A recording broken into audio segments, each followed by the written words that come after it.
Let's get things going. Hello again, everyone.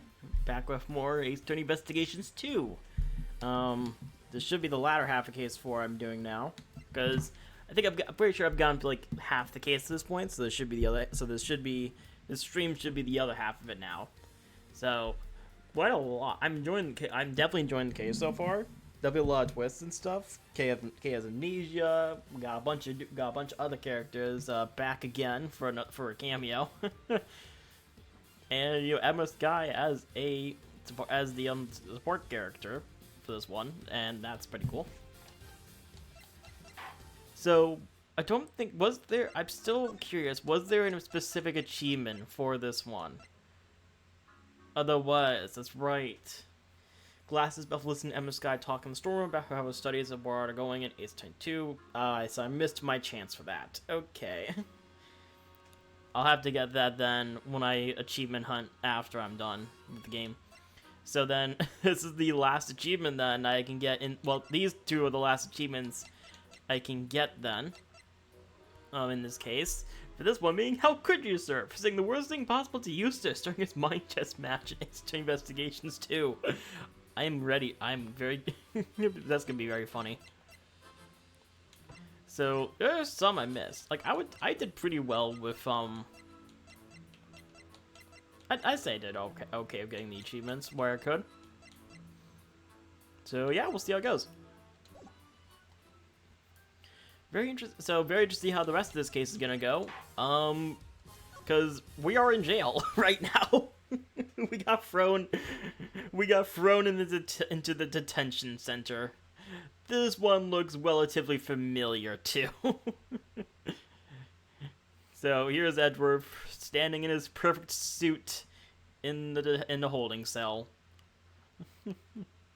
Arrested. Anyways, I never thought I'd spend another night in here again. Oh, that's right. that's right. He was in here before in the first game because he was right. Oh no! And they stripped me of all the evidence we so painstakingly gathered.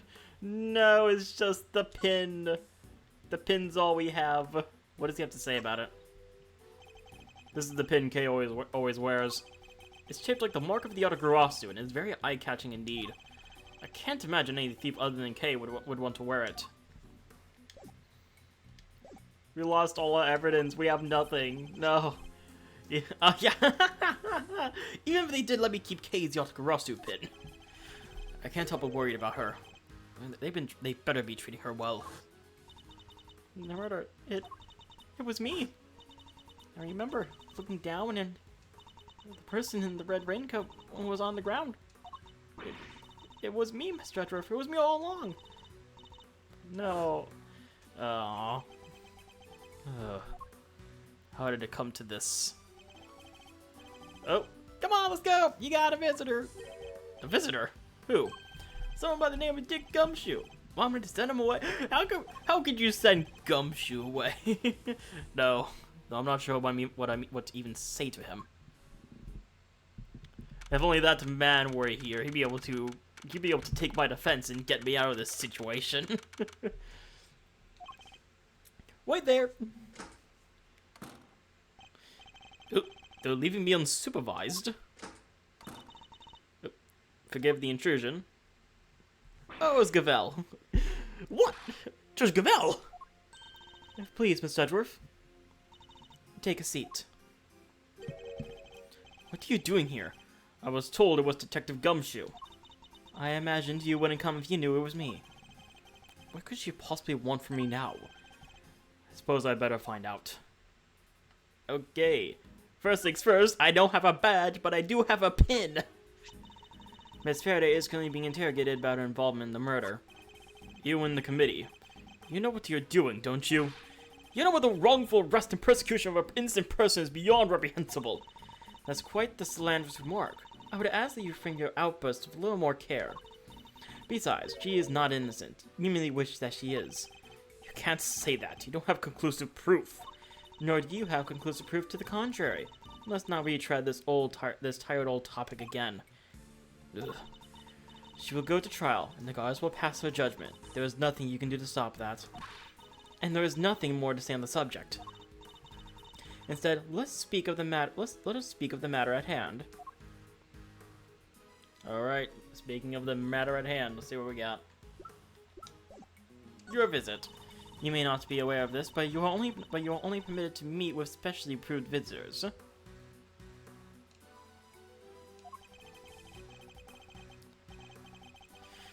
So I'm to be treated like a dangerous criminal, am I? And I suppose my reputation has rather plummeted. It has indeed. For you, of course, and your friends. That attorney and the other girl were raising quite the fuss earlier. Fender and Emma. I saw them launch some extremely heated words on one of the guards. No, you didn't! You may think the goddess in that regard, for even she is too busy to deal with each and every infraction.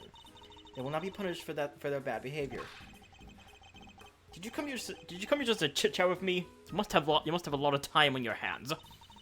Oh, speaking of which, Miss Von Karma is continuing the investigation where you left off. I just thought you would like to know. I figured you would be worried about how they were all doing. I hate to admit it, but you read me like a book. Well, let's cut to the chase, Your Honor. Why are you really here? I'm here simply to talk, nothing more. There's something I wish to know about you. Me? Yes? Who else? Objectively speaking, you are highly intelligent and quick-witted. A born prosecutor, at that. Please, Judge Cabell. Your sarcastic praise is but salt to my wounds. But I sincerely mean every word, Mr. Edgeworth, and it is why I fail to understand you. Yeah, I figured it would be the halfway point, because it definitely felt like it'd be the halfway point. We had like a couple short segments, a long investigate. I figured this was the halfway point, considering we just got arrested and lost all of our evidence. You were up against the very committee itself. You had no hope of succeeding. Even a child could have seen that, and yet... I imagine the last case is going to be long, though, because, of course, it's like the last case in the game, so... I don't imagine the old me would ever be so reckless. The old me had power. Because of that, I thought that justice was always on my side. Just as you and the committee believe now. But a certain person changed my mind. He made me reckon my selfish and skewed sense of justice. We're not allowed to say his name, apparently, so we always refer to him as that man or a person. He lost the name Phoenix Wright for this duology. Once the scales had fallen from my eyes, I began to look at people differently. I saw that I was only able to be an effective prosecutor thanks to the efforts of those around me. Detective Gumshoe, the many investigative officers of the force, and even Kay. It changed me. The degree to which it changed me still surprises me to this day. I see. Thank you. I feel that perhaps I understand you a little better now. You understand me? I highly doubt it. Someone who's so focused on forcing the idea of justice onto others can't possibly see what I see. Is that so? Is that what you truly believe? I will say one thing. This has been a very interesting conversation. That is all. Before I go, there was one remaining matter. I was asked to inform you that the date of your hearing has been confirmed. It will be held today, in the trial chamber. The committee sends its warmest regards. If that was all you had to tell me, you could have sent a message. Also, didn't I give up my badge? I'm not sure it's Italian style. I guess it's more of a formality than anything, but doesn't feel necessary anymore if I quit. Well, like you said, it's more meant to be a formality than anything. Entrust the goddess's words to another. That wouldn't do now, would it? Until then, Mr. Edgeworth, I'll see you again very shortly.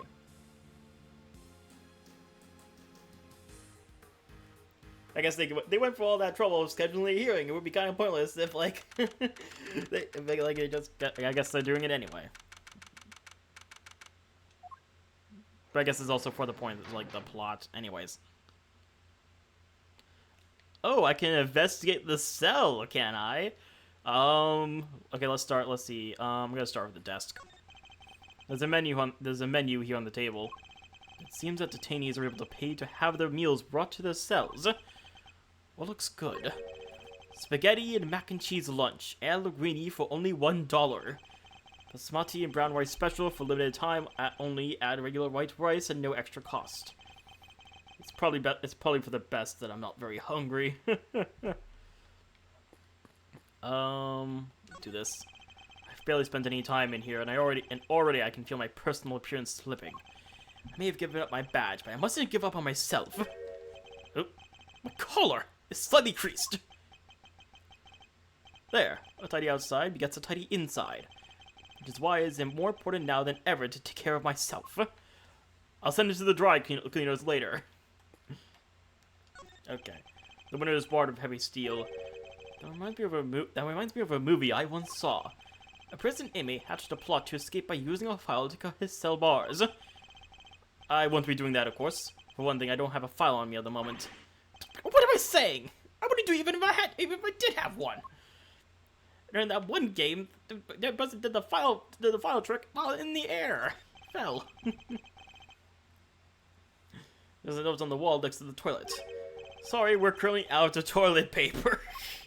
Please make the necessary mental preparations before using the toilet.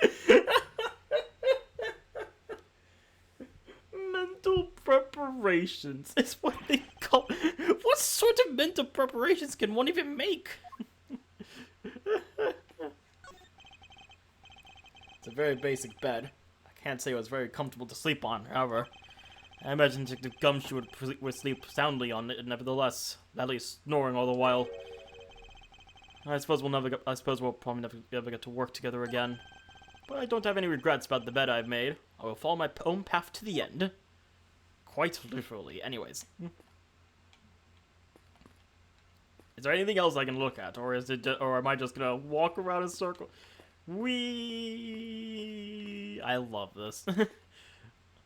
I wish they would translate this into the main series games. Because I love this form of the investigation segment so much. Anyways. There's a poster in the corridor outside. We regret to announce that, due to the warden's arrest, the Die of Destiny game will be discontinued. Inmates will no longer need to roll a die every morning to determine their meals for the day. We wholeheartedly apologize to those who are looking forward to the daily casting of the die. Did anyone really need an apology for the cessation of such a ridiculous idea in the first place? All that just to look at around the cell. Do I have another visitor? Okay! Oh, thank goodness you seem alright. It's a load off my mind. Oh, such a heartwarming scene. It's enough to make a grown man cry. But you're still not your usual cheery... I mean, you have to stay positive, Kay. You didn't do anything wrong. In fact, I guarantee you didn't. No, you have to let it go. I'm a murderer. I know that now. But you're not. You can't be. Why don't you have any faith in yourself? How can I, Mr. Edgeworth? When there was no me left to believe in. Not at all. I don't think that's true. Before you lost your memory, we spent quite a bit of time together. And I dare say you left quite the impression on me. So you see, there is still plenty of you left. That's why I believe so much in innocence. Well, you should believe in yourself too. Thank you. But I can't. It would just cause more pain for the both of us. Please, you have to forget her. Forget that Kay. She's gone. Hey, no! Aw, no. You remind me of my youngest self, you know. So noble, so loud. This is the justice you and the committee stand for. Oh, justice. I suppose you could call it that. What is he up to? Why is he going to such lengths to control everything? I can't shake the feeling that something is very wrong here. Is there some hidden agenda at play? Ugh! This is no time to second guess myself. If I'm going to find out what it is, it's now or never. Well then, my boy, I suppose I should be... Wait! Oh, initiated. Initiated the mine chest. Why is the chairman so intent on seeing Kay charged with this murder? Doesn't make any sense. There must be some rhyme or reason to this madness. 2 knights, a rook, and the crane. Oh boy. Come now, Miles. I'm a busy, important man. I can't be wasting my precious time talking to you. The only way out of our current predicament is through Chairman Winner. There's so much to ask and so little time. Let's start by trying to find out why he rushed to have Kay arrested so quickly. I can't just let this happen. I'm getting answers if it's the last thing I do. Oh, I don't get any hints as to his mannerisms. Oh no. Why were you so keen to push through Kay's arrest? I've yet to hear a satisfactory explanation. An explanation? I'm not entirely sure what you mean. Don't give me that. You know exactly what I mean. Tut tut. I advise you to moderate your tone, dear boy. Never remind you of your position. Yeah.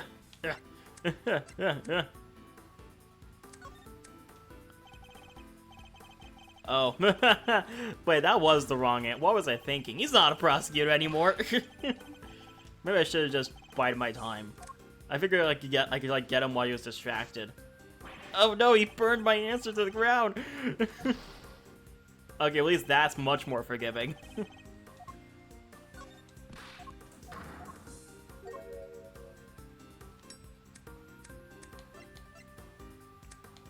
I guess bide my time. Wait for him to do his thing. I suppose we did let your friend go free. What then? Hmm? What do you mean, what then? I think how that would look, my boy. And who would take the blame? Me, that's who. That would be a good thing. And so what? Gonna bide my time again. See how it goes. You're right to keep your mouth shut. Ah, dang it. No, that wasn't right. Oh wait, that was right. Wait, so then what did he say? I wasn't paying attention there because of that. You're right to keep your mouth shut. That way you won't say anything foolish. Sorry, but I can't stay silent forever. And what Kay's innocence is still in doubt. Oh, you're breaking my heart. Just look at this flood of tears that dropped from my goggles, spilling out. Please, just leave it alone, will you? Things were coming along nicely until you went to... coming along nicely, you say? Coming along nicely? That's a pretty strange way of putting it. It's almost as if you wanted Kay's arrest to happen. It certainly doesn't sound like the statement of an impartial representative of the law. You think so? Well, that wasn't my intention. Has it occurred to you that you might just be overthinking things a little? Chairman Winter certainly knows how to dodge a question, but it doesn't change the fact that serious doubts remain concerning Kay's arrest. Next, we'll need to press on whether he really believes the investigation was sufficient. Yes, good. Give me my health back. I'm gonna need it. Can't allow any of his statements to go unexamined, no matter how trivial they may seem. One thing may just give us the breakthrough we need. Oh, God. How much time was spent on your investigation altogether? Well, now, let's see. You know what? I'm not sure I can remember. And I'm sure you can. You won't bluster your way out of this one. It's not bluster, my boy. I honestly don't recall. It's a problem when you get to my age, you see. Why, I even forget my own son's name sometimes. Never mind, you fool of a son! Why are we just... I feel bad for Eustace. We're just constantly roasting him the entire game. I honestly feel bad for him at this point. You're right, of course. The boy is a fool. I never meant him to grow up like that, but... Like, literally, we're just roasting Eustace the whole game. I feel really bad for him. It was fun. It was funny in the first two cases. Now I feel bad. He's only too happy to derail the conversation no matter where I take it. I have to force him to take this seriously. Let's try another attack for now. You could hardly say your investigation was sufficient, and you're the one who called all the shots, weren't you? Including the decision to have Kay arrested. Oh, I'm afraid I'm nowhere near as influential as you think, dear boy. You're the chairman of the committee. It doesn't get much more influential than that. Not that I care about such things. You wound me. That's enough to drive an old man to tears. You'll have to forgive me. I'm not the differential type. Oh, well, if you're going to insist on being so blunt, then I'm afraid you won't be seeing your prosecutor's badge again anytime soon. I can live without that badge. I don't need that badge anyway. Bide my time. No, that does feel like the right answer. Nothing more to say. Ah, that was the right answer. Okay, well, seems the silent treatment won't work every time. So one of those were the right answer. My bad. They didn't feel like they were the right answers, but I guess they were. Let me find out which one the right one was.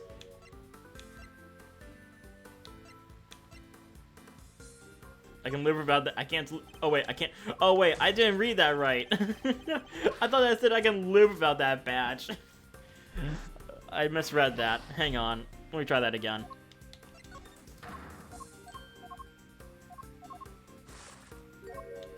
I don't need that badge anyway.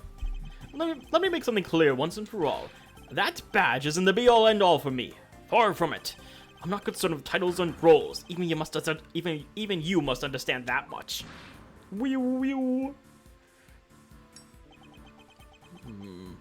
So young, so very young.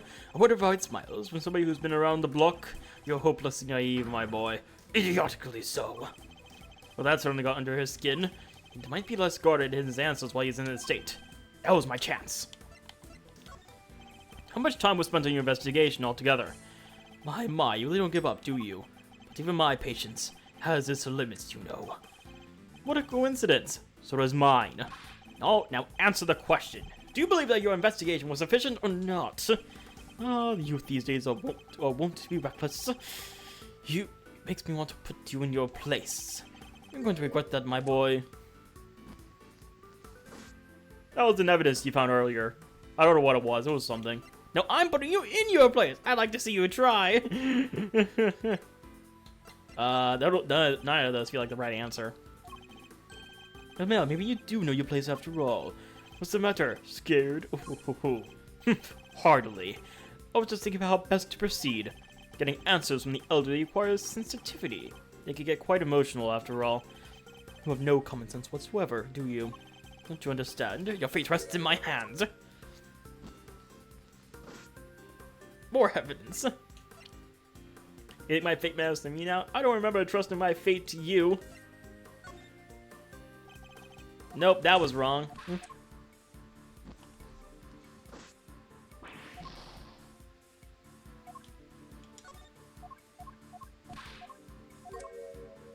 That was wrong answer. Okay.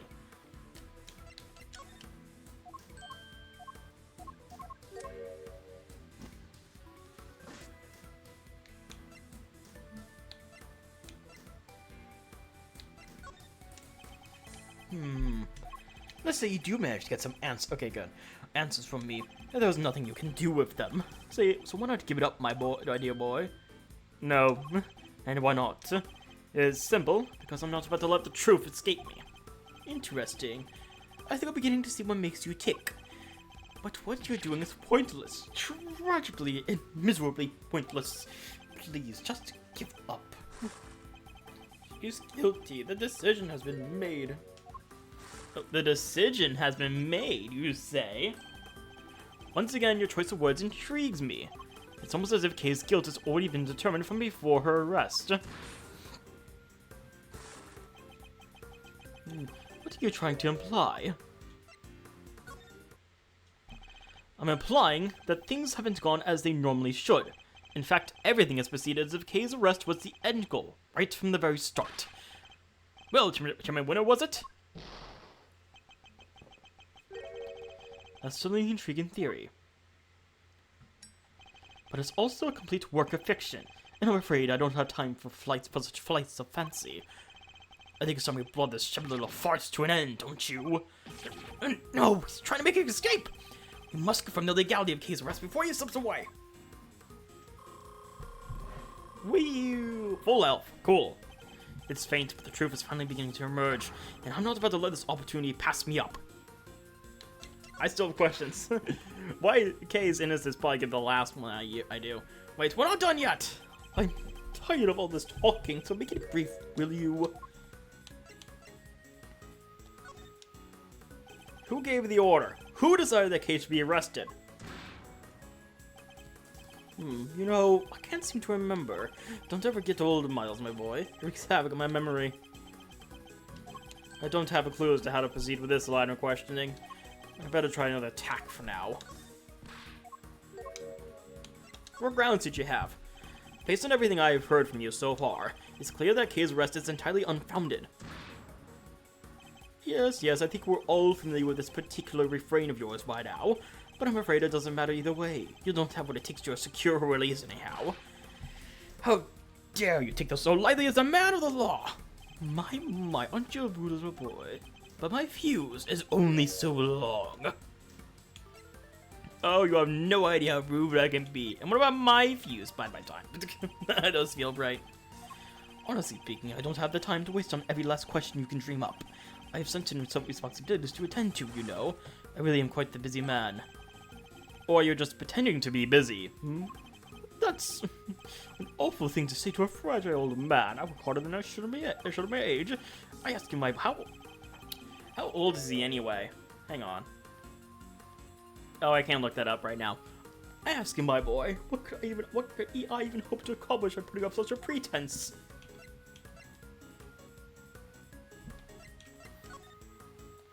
You obviously don't want to talk about the case anymore. That's why you're so keen to get out of this conversation, isn't it? It's just so tragic. It really is.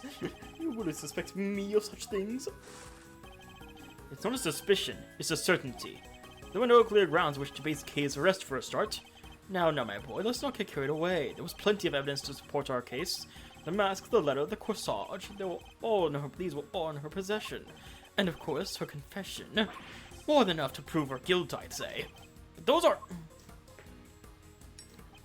What's the matter? Struggling to come up with a way to explain everything away? Yeah. I say the same of you. I'm gonna bide my time here.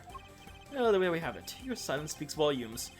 It's true I can't counter your argument right now, but you did let something valuable slip. A suspiciously detailed knowledge of the evidence against Kay. He rattled off that list like he knew it inside out. I think that might prove to be a valuable clue.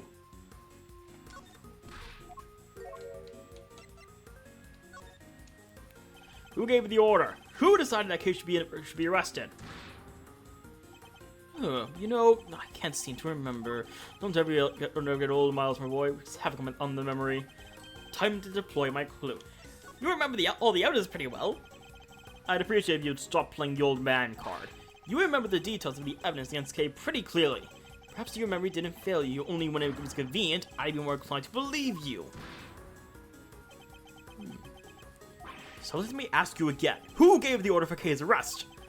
You're a sharp one, I'll give you that. My son could learn a thing or two from you.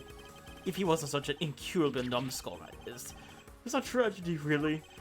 I don't want to hear about your son. I want to know who authorized the arrest. You're mean, you know that, don't you?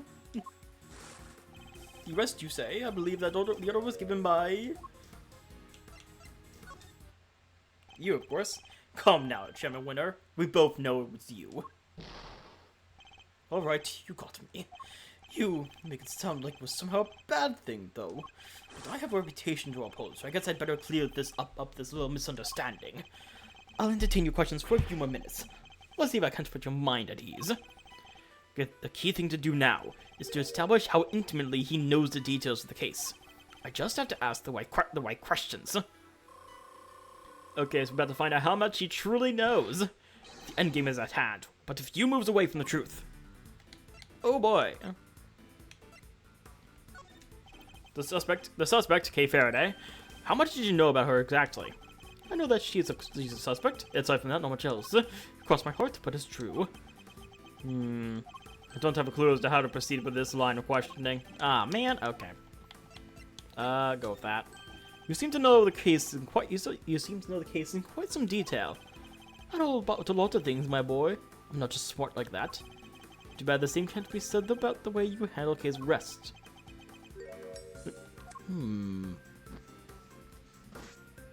Well, there was your release papers. I'm gonna burn that now, though. Why so quiet all? Just careful of that lighter. I'm a very busy man.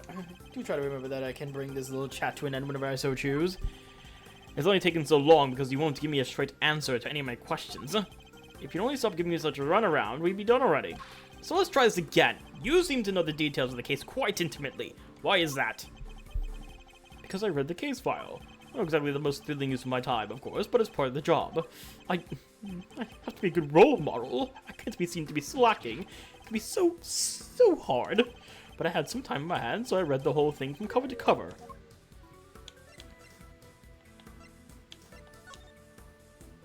That's strange. I could have sworn you just told me you were a very busy man. I'd say the cracks are finally starting to show, wouldn't you? If you're so keen on being an upstanding leader, you can start by releasing Kay, you know. You really don't give up, do you? It's a moving sight, my boy. Indeed, my boy. But a tragic one, too. After all, your efforts are for naught. Afraid your little friend was found unconscious near the scene of the crime. Oh? We have yet to hear much about the circumstances under which Kay was found. She was lying unconscious in the storeroom, correct? That's right, although I'm not at liberty to tell you how I know that. He knows things even we didn't. In fact, he seems to be aware of every tiny detail about this case. This could be a valuable clue. The suspect, Kay Faraday. How much do you know about her exactly? Cross my heart, but it's true. Time to deploy my clue. You know every other detail about the case. Sorry, but the more you tell me, the less sense your story makes. For one thing, you know details that even those investigating the case scene were not aware of. Why is that? Just how much do you really know, Chairman Winner? Oh, there was that intimidating face you like to make again. Two can play this game. How would you like me now, huh? Go ahead, keep trying to imitate me. You don't have what it takes to be me. I do have to commend you on your doggedness. It really is something. I'll take that as a compliment. Take it however you like, but wrap this up, will you? I just don't have the stamina anymore. She's the culprit. She's the only possible suspect. Just accept that already. How much more evidence do you want us to load her down with, for goodness sakes? Load her down with? Load her down with? Yet another interesting turn of a phrase. One that makes us sound a lot like the items Kay was carrying might have been foisted upon her. Impressive. You really do pay attention, don't you? It's no wonder they used to call you a prodigy, Mr. Prosecutor. I think you know the answer to your own question by now. Why don't you just go ahead and say it? I want to hear it from you. It's funny time. Shed light on the truth. All that's left to play is one last move. Here we go. Kay is innocent! No, my boy, that's just clumsy. Anyone can blurt out a baseless assertion like that, even a disgraced superstar prosecutor. Time to deploy my clue. Kay was framed! The true culprit set it all up so she would take the fall instead. That is my answer. I won't let you deny it any longer. Oh, that was close. My beard was caught on fire. Oh. My, you really are a sharp one. It's a bit of a shame you chose to hand in your badge. I admit it, you're right on all accounts. And that's checkmate. We got him. Mine just complete. Edgeworth, you're facing the wrong way. the cell door is that way, buddy. Oh, now I can look at stuff. How old was he? How old is he? He's 6. Oh, he is pretty old. He is pretty old indeed.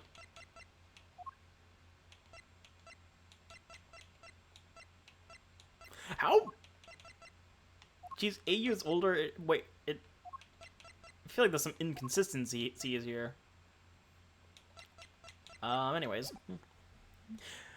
You knew Kate wasn't the real murderer, yet you still had her arrested. What's worse, you thought you could get away with it. Well, you won't. Not if I can help it. Here you go with that naivety again, my boy. I guess that was always your problem.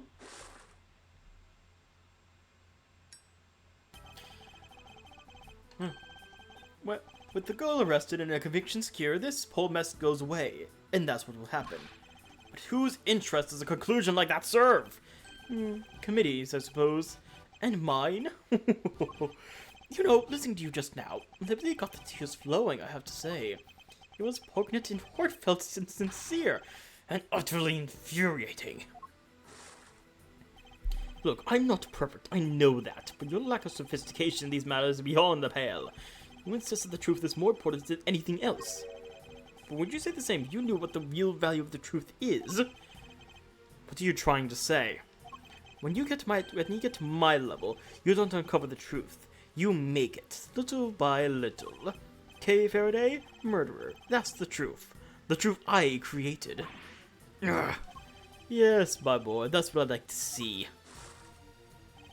You're so sincere sometimes, it's painful. It just makes me want to put you into your place. Knowing the real truth will get you nowhere. Because that's how much it's worth. Nothing. Shocking, I know. Why not go after the real killer? How much do you even know about what really happened? You're still not getting it. That's your truth. And it is worthless. Mine is all that matters. You understand what I'm saying, don't you, Mr. Prosecutor? I have all the power here. Curse you. Well, aren't you menacing? You and your little friend are just as bad as each other. Violent criminals who deserve to be locked up. You'll pay for this. And with that, yet another person disappears from my life. Oh, it just makes me want to cry, cry, and cry. So long!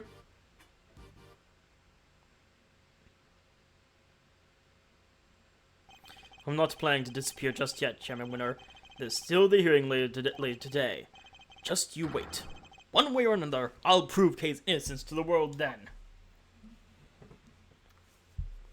And here we are. And Lada's here. Wow, they actually have drawn out sprites for all of the chairmen. That's interesting. 10 members, of a majority are present. I hereby call this hearing to order. We are gathered here today to assess the professional competency of Prosecutor Miles Edgeworth. Here, in the sight of the goddess, we do solemnly swear to pass fair and frank judgment. Fair and frank? Don't make me laugh. Verity, if you would be so kind as to summarize the case against Mr. Edgeworth. On April 5th, despite having been advised of the illegality of an investigation he was conducting, the accused refused to desist and eventually had to be detained by myself and Chairman Winner. His actions compromised the investigation into the murder of a certain defense attorney. And despite having been presented with copious evidence of her guilt, he continues to insist that the suspect, one Kay Faraday, is innocent of all charges. Perhaps you could explain the details of the murder to us as well? Of course. On the morning of the 5th, the body of the victim was found here in the committee chamber. Further explanation will be provided by me, Eustace Winner, Premier Prosecutor. The floor is yours, Mr. Winner. The murder itself happened late on the night of the 4th. The victim was Miss Rosie Winger. The same night, an illicit auction was being held here in this very room. When Winger took part in that auction. I think, yeah. Meaning that the murder took place at some time during the auction. When she was found, Winger was dressed in an outfit that matched the description of the auctioneers. However, due to the fact the auction carried on after the murder had occurred, I deduced that Winger was not, in fact, the auctioneer. You deduced nothing of the sort. He stole all my hard work. And what about the basis on what... Do I have my evidence back? I still don't have any evidence. Yeah, I got this. So, Verity was overcome by... crushing remorse, Eustace? Yeah, that. Tons of crushing remorse. So, she confessed. According to her confession, she was on the roof of this building when she encountered a person in a red raincoat on the viewing platform. And that person was Mr. Ringer, I take it? Precisely, Mr. Chairman. The killer dressed the victim in the auctioneer's outfit after the fact. But at the time when she was killed, Miss Ringer was wearing a red raincoat. And who won the race to find that raincoat nearby? Me, that's who. Did you? I thought it was somebody from forensics. Strictly speaking, it was found by one of the forensics investigators under Mr. Winner's command. I knew it! The blood analysis on the coat showed that it was indeed Miss Ringer who had worn it, and the suspect's confession was found near the coffin, and she confirmed having committed the murder. So as you can see, Kay Faraday was the killer. There's no way anybody else could have done it. Oh, well, Miles, I expect you have some objections. Let's get them out of the way, shall we? I have no objections, Chairman Winner. Well now, is that so? I thought it would have taken more than a single night in detention to break you. Objection! Well, there's his objection. No objections in the matter of my unauthorized investigation, that is. But in the matter of Kay Faraday's supposed guilt, I have plenty. So, he does deny the fact that he carried out an unauthorized investigation. He accepts that fact, and I respect that. I can probably attest to the fact that Mr. Winter's investigation was fair and impartial. Of course it was. When it comes to carefully conducted ops, I'm the winner every time. You know, Miles, it's within my power to offer you a plea deal of sorts. If, and this is purely hypothetical of course, you were to withdraw your objections, you might wake up tomorrow to find yourself the proud owner of a seat on this committee. So I ask you again, do you have any objections, Mr. Edgeworth? If you think you could buy my silence, think again. You will watch your mouth. You will watch your mouth. Only if the chairman watches his. I didn't come here to talk about committee seats. I came here to talk about the murder case.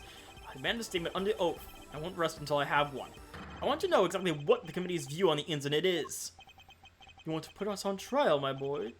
Very well, if it'll make you happy. Verity, please provide Mr. Edgeworth with the materials pertaining to the case. Really? But, sir, this will be his last hurrah, so let's humor him with a send-off he desires. If you say so, Mr. Chairman. The sprite tosses all of our evidence to us. We have everything back. Yay! I don't think I'm missing anything, too, so we should be set. Who have no objections to Verity representing the committee, I assume? None whatsoever. Mr. Edgeworth. Don't worry, Kay. Everything will be fine. You'll see. The committee's view of the case. Miss Ringer attended the auction as a potential buyer. The red raincoat was one of the items up for sale. So our assumption is that after winning and paying for it, she left the auction with our purchase. The only exit from the storeroom was, of course, the hatch leading up to the roof, onto the roof. After she'd emerged onto the viewing platform, that's when Miss Ringer was attacked by Miss Faraday. Shortly thereafter, her flame went out, and thus concludes the committee's view of the case. The raincoat was an offer that night. Is that really true? We believe so, yes. You remember the failed assassination attempt on the president of Jiangfa, I assume? The raincoat is a piece of evidence from that case. It should, of course, have remained safely under lock and key in the appropriate facility, but our inquiries revealed that it did in fact go missing under mysterious circumstances. And it wound up in the auction along with everything else. That makes sense, I suppose. Wonderful work, Verity. Just wonderful. Crystal clear as ever. You flatter me, sir. Now, Mr. Edgeworth, perhaps you could save us all some time and simply admit defeat. I didn't know such thing. Thank you very much. Very well. It's good to know that you still have some fight in you. It is. Why? Come to think of it, she said some strange things when she visited me this morning, too. What exactly is she up to? She has her own... I guess she has her own agenda, then. Ms. Ray attended the auction as a potential buyer. The red raincoat was one of the items up for sale, so our assumption is that after winning and paying for it, she left the auction with her purchase. The only exit from the storeroom was, of course, the hatch leading up to the roof. After she emerged onto the viewing platform, that's when Miss Ringer was attacked by Miss Faraday. Shortly thereafter, her flame went out, and thus concludes the committee's view of the case. So I feel like one of these would be something I present for. Do we have any evidence that shows that anything to the contrary? Well, no. If I had to guess, this picture's gonna come up at some point because of the blood stain. But if I had to guess, that raincoat was on that mannequin. So that's probably not gonna work out the way I wanted to. And then there is something, cause like wait a second, where is it? Here it is. Yeah, so like this. That's what I'm looking for when I'm gonna present that. At the same time, because like if a murder had occurred up there, then why was there blood on her as she's going up?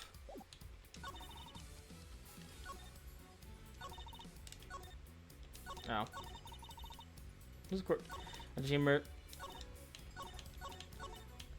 I'm gonna press these two statements. Hang on. So the raincoat really was one of the auction lots. But that's correct. I believe it originally belonged to a Mr. Shady Killer. Considering it's a savage piece of evidence, it's a logical conclusion. It's when he made his attempt on the president's life. There was an unexplained mannequin standing amongst the other items for sale. It could well have been used to display the coat prior to the auction. Do we know how the items were being smuggled in? That is still under investigation, and is entirely unrelated to the matter at hand. Especially considering you will soon officially be a prosecutor no longer, Mr. Edgeworth. Sounds like the outcome of this hearing is a foregone conclusion. No surprises there. My personal circumstances aren't important right now. Please continue, Your Honor. As I was saying, the raincoat was one of the items up for sale. Why did she leave so soon after making her purchase? Because of the auction house rules. Winning bidders are expected to pay for their items immediately. Ms. Hart told us pretty much the same thing. Miss Springer, having paid for the raincoat, probably left immediately afterwards in accordance with the rules.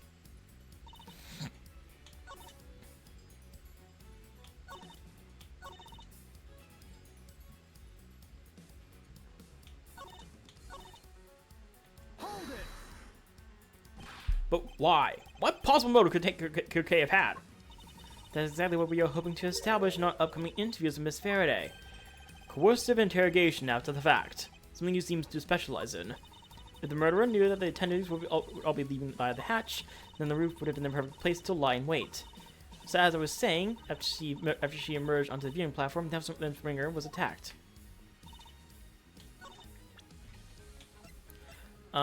Except we could probably do something that proves like she wasn't attacked by... Hang on. What's Hart's statement again?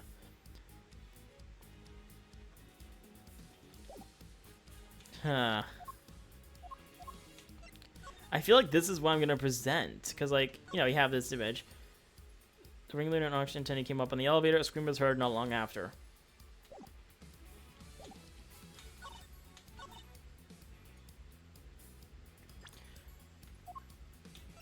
I guess try the picture.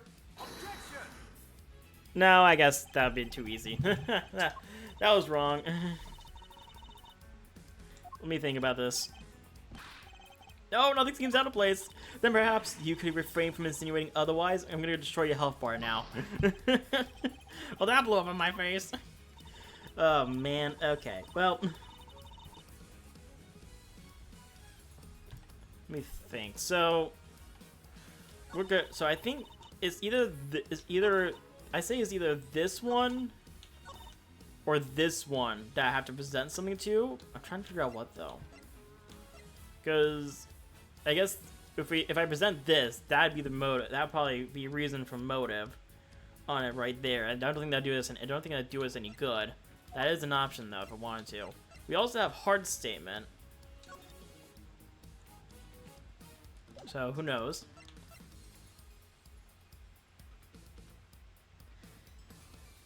I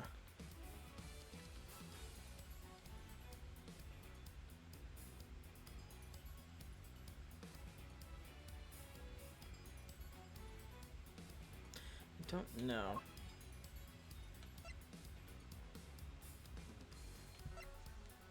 Actually. Oh. Well, you know, maybe this is it. Maybe this isn't. Because, like, there's blood on the hands. Clearly something happened in the straw room. But I wonder if she... But the question, I guess... Oh, that was right. I had a feeling it was that picture. I just didn't know what statement. Maybe you could clear up something from me, Judge Gabel. But what is Miss Hart doing here in this hearing? She is an eyewitness. I thought it'd be obvious. And I am really an eyewitness. More of an ear-witness, I guess. She's not like the most confidence-inspiring choice to help make your case, is she? I like to think I choose my allies a little more carefully than you, Mr. Edgeworth. Then you should question them more thoroughly, because there's something she hasn't told you. Ah, so yeah, didn't tell about the picture. Yes, in the storeroom, correct? What of it? According to your theory, the murder occurred up on the roof. But according to Miss Hart's testimony, she happened to witness the entire incident unfold in the storeroom. Just before she took this picture. Wait, you're saying Gabel got it wrong? That's exactly what I'm saying. What? Miss Hart, if I may confirm your account to the events you witnessed that night, you saw the person in the picture, correct? I sure did, clear as day, and in my own eyes to boot. What were your impressions at that point? My impressions? This right here is the scoop of the century. Something like that. Yeah, that makes sense. I was hoping more for your impressions of the person in question. Oh, that there's a walk and meal ticket? Seriously? Just my little joke. No need to look at me like I done sat your lunch. Old red raincoat, right? Well, I took one look and I thought, that's your perp right there. That's our perp right there. And therein lies the rub. For Miss Hart to have thought such a thing means that... When was that? Means that the murder occurred. Mr. Edgeworth, when you learn to use your words? If it's an explanation of the facts you require, you only ask, you know. What do you mean? I assume you're about to raise the issue of the voices Miss Hart heard. Voices that may be unrelated. Unrelated? You can do better than that. If it's gonna prompt me, I'm gonna hit the bloody hand. Was one of the voices Miss Hart heard really even Miss Ringer's? You're kidding me, right? Them both talk drum like turkey. My name, Lotta Dang Hart. Ah, but did you hear him clearly? Well, can't really say for sure, but yeah, I can't really say nothing, and you know it. It was using voice changes. I done told you all that. Precisely. Miss Hart heard voices, but those voices were disguised, which means we cannot even be certain that whatever she did over here had anything to do with the murder. You really did not look at that photo, did you? You don't need to yell objection in order to decide me, Mr. Edgeworth.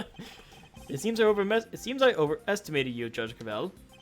Nonsense. Produced the best of us, my boy, the very best. And yet she believes that what Miss Hart heard might not have had anything to do with the murder. Even supposing that that's the case, it doesn't prove the murder didn't happen in the storeroom. The incident happened before the victim was able to go up on the roof. That much we can say for certain. And I can tell you why. See, and now, yeah, here we go. This proves the incident happened before the victim went up to the roof.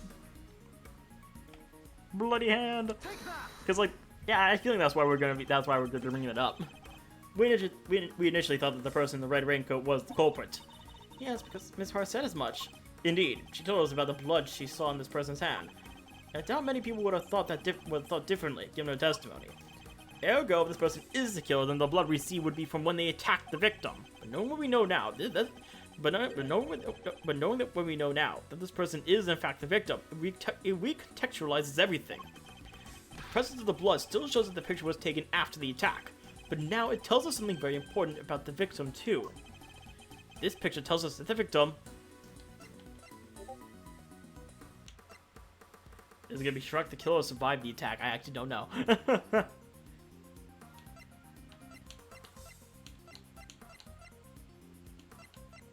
I'm gonna go over this. There's no doubt in my mind that the victim was attacked in the storeroom. But here we have photographic evidence of her standing upright and alive, albeit with a bloody hand. This can only mean that Miss Ringer survived the attack. The blood on her hand is from the wounds she had sustained. What are you talking about? Who dies my hand ruined? The wound wasn't on her hand, Mr. Winter. I imagine she had used her hand to try and staunch the wound. That's right. While it's impossible to tell from this angle, the victim was already mortally wounded here. Oh, well, that certainly would change things, wouldn't it? It very much would. Not least by making it absurd to suggest that Kay was the attacker. Her account of the victim happened after this picture had been taken. After the victim had already been attacked and was in critical condition. I put it to you that all that Kay witnessed was what Kay witnessed. Wait, I put it to you all that Kay witnessed what was the victim finally succumbing to her wounds. That would have been quite the coincidence. It's a textbook case of wrong place, wrong time, I'd say. And it would line up with the memory she has of the victim lying before her. You seem to be forgetting rather important facts, Mr. Edgeworth. Well, that's we're pretending to not remember it.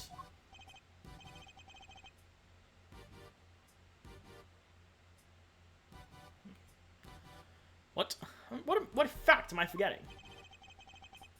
I think it's time to wrap things up, don't you, Verity? Put the boy out of its misery. Dad, that works for me. Why do you keep giving her orders? That's my job. You really are totally an utter embarrassment. I'm not. I hate to break it to you, but you both are. Go to it, Cavell. Put Edgeworth out of his misery. As you wish.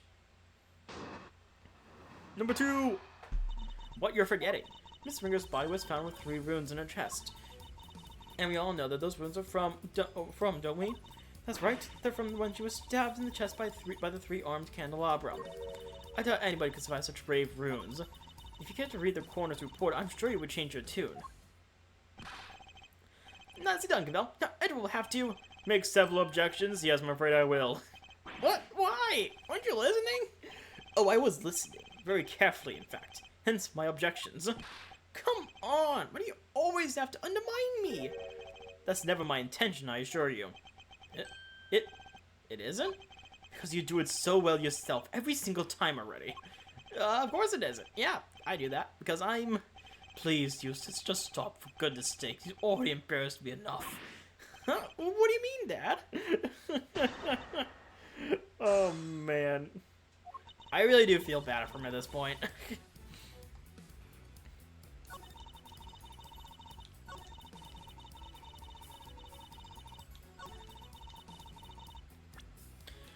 Except that person did, because if we have the coroner's report. Do we have the coroner's report anywhere? Coroner's findings. What do we have? This body is covered in preliminary hearings, finding time of death sometime late last night. Cause of death: severe puncture wound, and left chest chest, after having post mortem. Other remarks: prominent burn mark on back of victim's right hand. Okay, but we have elevator blood. But did we not get evidence of? Wait a second. Didn't we have evidence of there being blood on the ladder? Where'd that go?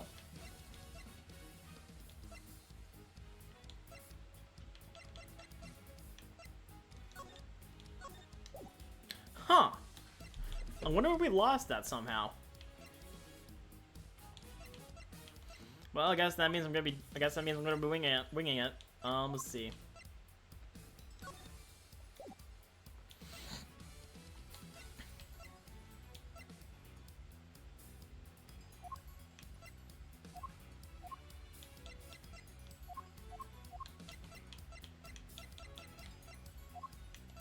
Wait, didn't we have evidence of like the prices of something as well? Is that also gone? I didn't realize at the time, but I think we actually lost some evidence. Huh.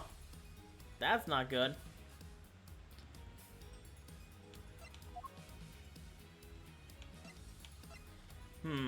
Well, you know what?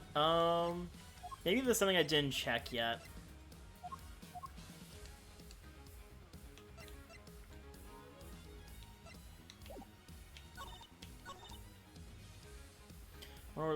That's right. Once you were stabbed, doubt anyone can splash your screen runes.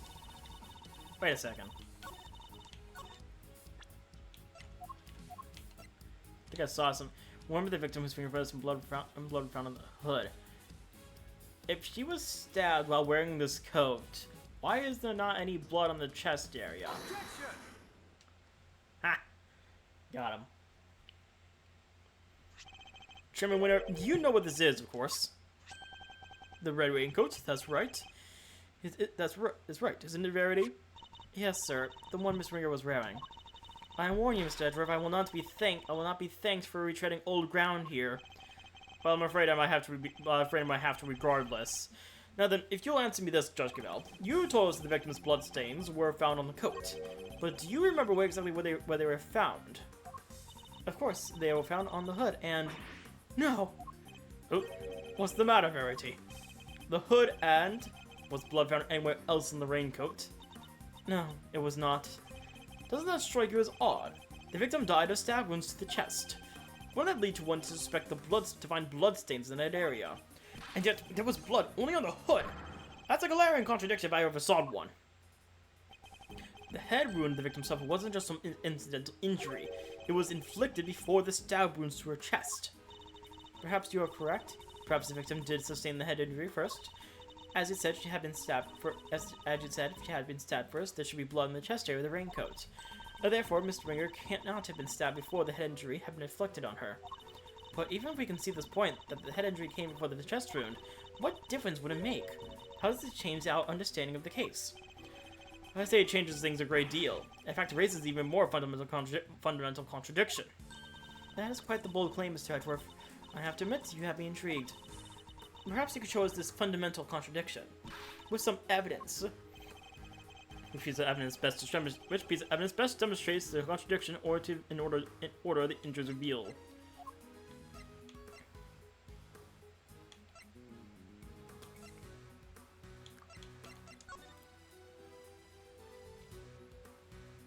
Post-mortem. So, if it was actually backwards, that means something about this is wrong. Take that. This is Dr. Hurt's preliminary findings, according to which the victim suffered a head injury post-mortem. But the order suggested by the bloodstains in the raincoat is exactly the opposite, yes. Bailiff, this court hereby subpoenas Dr. Hilda Hurst to the committee chamber with all due haste. So she testifies this case cannot be brought to a close. Yes, Your Honor, I'll go fetch her at once. Unfortunately, Dr. Hertz is a very busy woman. I doubt she'll be able to come immediately. In the meantime, there is another important angle I'd like to explore. Frankly, something has been bothering me about the person at the heart of this case. The so-called ringleader. Who exactly are they? Yeah, good point. We never looked into that, did we? We never looked into that, huh? Despite having been mentioned repeatedly in this hearing, we still don't know even the most basic facts that might help us uncover their identity. Well, Mr. Edgeworth, do you have any thoughts on the matter? We've seen nothing that might serve as clear evidence of the auctioneer's identity as of yet. There is someone involved with the case that I can name. I suspect that at the very least, they might be able to point us in the right direction. And that's... Chairman Winter, I demand that you testify as to what you know. What? So he's almost saying something. I was just looking at this lighter. Are you crazy? Why would you accuse my dad? You would cast doubt on the integrity of the chairman of the committee? Do you understand the implications of such an act? I don't care who or what he is. We're talking about the truth here. About a man who seemed dead set on framing Kay at all costs. The mask, corsage, ticket stub, and everything else. The items Kay was carrying when she was found. They were deliberately placed in her possession somehow. By Chairman Winter himself. A shocking accusation, and one I find hard to believe. But for the sake of completeness, I must ask. Why would he do such a thing? To cast suspicion on Kay, of course. Why else? I even managed to get him to say something to that effect. Chairman Winter, your rebuttal, please. I think the good chairman might be in shock. So what if I did? Oh, did you hear me there, boy? I said, so what if I did? Usually you got me to admit as much, but where is your proof, With no witness to speak of, your word alone is hard enough to make an accusation of like that stick. Or to me to tell us that you have something more to base your outburst on. He still has the arrogance he showed back at the detention center, and yet... Mr. Edgeworth, I'm going to have to ask you to explain yourself. And that's alright, Mr. Chairman. Not at all. I'd be very interested to hear this for myself. I'm intrigued to learn why Miles might have gotten the idea of I am some sort of criminal. Because you'll never find a more fine and upstanding citizen like myself. He has a lot of nerve, acting all innocent like that. Very well, let's start at the very beginning. The fact that the auction took place right here in this trial chamber is a point of suspicion. A location that should, by rights, only be accessible to members of the committee. Yeah, they all have key cards to the room after all. Furthermore, these auctions seem to be held on a somewhat regular basis. And for that to be possible, there can only be one winning explanation. That's right, Mr. Winter. The auctioneer is the member of the committee. But, no! Ugh! What on earth is wrong now? What do I do, Dad? I played right into his hands! Oh, you did indeed, you auto-nitwit! Oh, Miles, my boy, you do realize that you've cast quite a wide net for your explanation. If that's true, there are 11 members of the committee altogether. 10, given Mr. Winger's unfortunate passing. 10 potential suspects in total. Well, it's not answer me, and he can't be the chairman. Can it?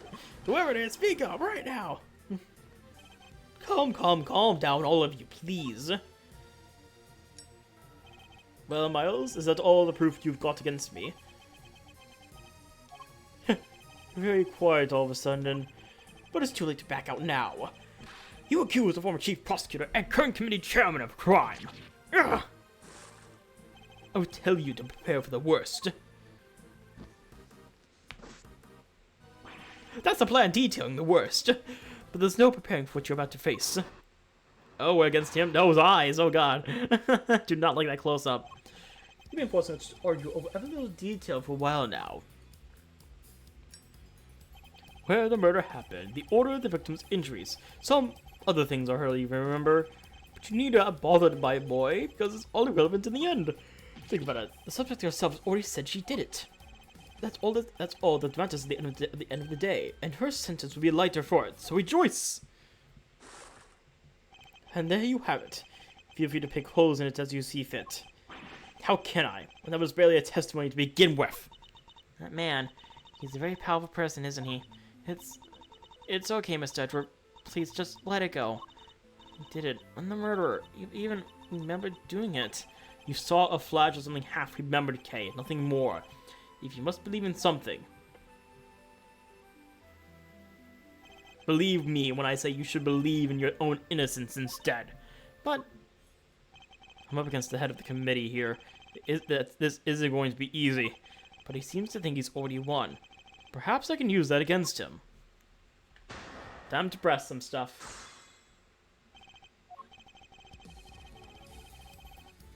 Not that one. Maybe actually tell me, please. I seem to recall the ringleader's identity and the faulty coroner's report being critical points of contention.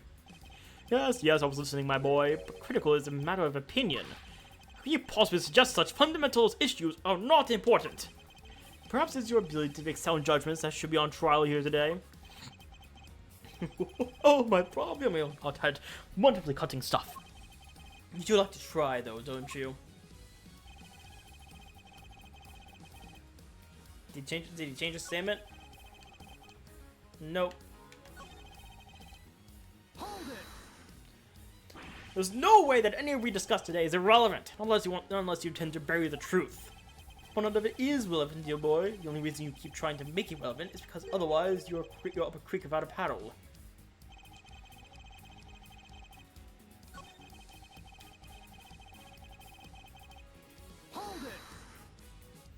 That was no confession. It was a statement you coerced out of a vulnerable victim. What do you think, Faraday? Is Mr. Edgeworth correct in his assertion? Now the suspect confessed the crime herself. Get it, Miles. We all understand how much you want to believe in your little friend, but you have to face facts here. I mean, refusing to accept her confession is tantamount to calling her a liar, no? What did you say? Looks like a kill, dear boy. I'm not going to find any contradictions in testimony like that. And he seems to think he's already won, but just be able to use that against him. I don't know what he's talking about when he says that. Now let's argue over the detail. I'll press everything. Even if the broad strokes are correct, it doesn't make something true. Don't be such a stick in the mud. I'd say the bigger picture is more than enough here. After all, every case has its little inconsistencies and contradictions. If we let ourselves get bogged down in every single one, we'd never make any arrests. And once we did, the trials would drag on forever. Even you understand that, right? Not in the slightest. Hence my inquiry into the details. But to be so young and pig-headed. Oh, anyway, keep digging into these little details.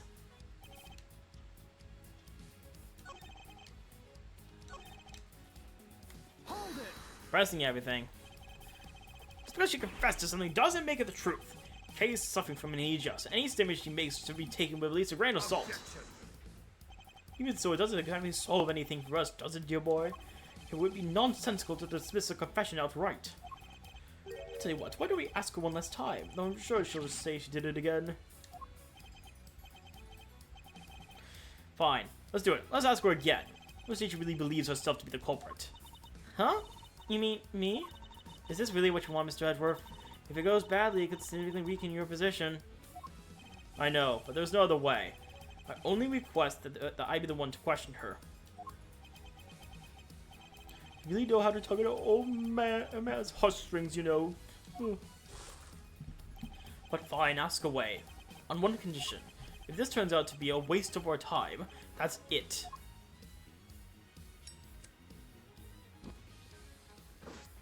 That's how far. We'll call the proceedings to an end, and then in there. Agreed. Call the proceedings to an end? You mean the hearing? Yes, dear boy, that's right. Perhaps you are to complete Muddlehead after all. Now, just to be clear, if we ask again, all that happens is the girl confirms her guilt. She is officially declared guilty on the spot. Yes, that sounds like a great plan, if I do say so myself. That's it. Just declare her guilty, just like that. That's the gist of it. It's a big risk, but it's going to find a way to condemn her either way if we don't do something. Kay! Yes? I know it's a lot to ask, but I need you to think. Do you remember anything else about what happened on the day of the murder? Anything that might help us prove your innocence? Why are you still fighting him, Mr. Edgeworth?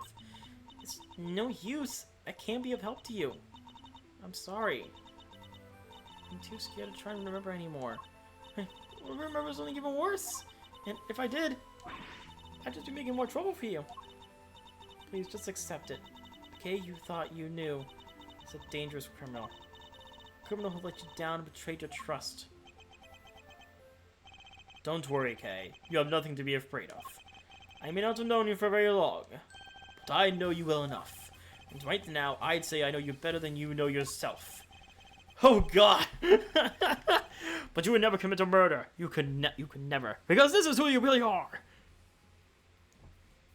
The pin! I present you, in place of the badge, the pin! You're the great thief, Dr. Karasu. A noble outlaw who would never stoop so low as to kill.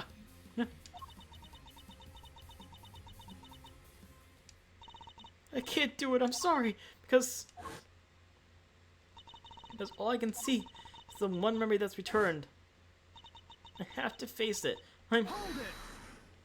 No, the only evidence of your guilt is the confession they forced out of you. As I said earlier, you have to believe that you're better than that. Or are you saying you don't believe a word of what I've been telling you? No, it's not that. You're trying so hard to help me, and you're risking so much for me. It's too much. You have to stop, I'm begging you. So that's what's going on.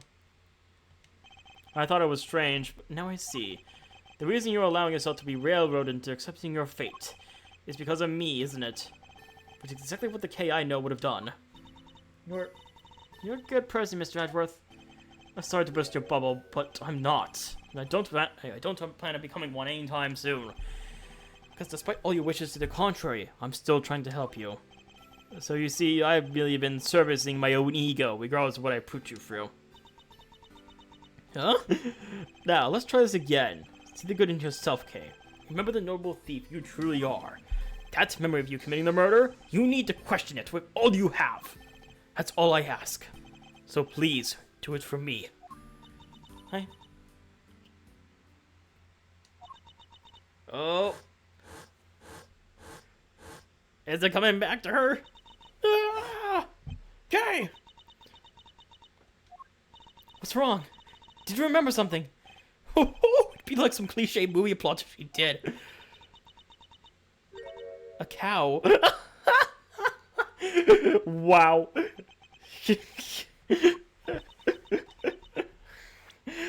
What? Or is this coming back, Kids K? Is it coming back? A cow? Mr. Edgeworth, if you could perhaps ask her for a few more details. Well, Kay, what can you tell us about his cow? I remember now. This person in the red raincoat, she had it in her hand. A stuffed cow. I can see it so clearly now. Are you sure? Are you sure, Miss Faraday? Absolutely certain. Yes, I'm sure. Then this court acknowledges the defendant's latest statements as new testimony. Have you lost your mind, Faraday? We can't accept testimony like this. With all due respect, Mr. Chairman, information pertaining to the victim and her possessions is new and highly relevant evidence. To remind you that at the state of her memory. No, you had no problem with your memory earlier. Addled, but we claim our memory is unreliable now, then our own argument is weakened, sir. You said yourself only a few minutes ago that, thanks to the suspect's confession, we need not worry ourselves over the final details, did you not? His lighter's out. Were we to call the validity of her memories into question, then we must also call into question the confession on which our entire argument is based. Is that really the most advisable course of action? Yes, you're right. Proceed as you see fit, then. Thank you, Mr. Chairman. We're still in the game, but only by the skin of our teeth. And only thanks to Judge Gabel's intervention. It's almost as if she was on our side for a second. Well, Mr. Edgeworth, the stuffed animal. I believe the cow in question is this thing here, Your Honor. We found it in the storeroom and believe it is yet another auction lot. Wait, that's... You know something, Cabell? No, it's just not what I imagined.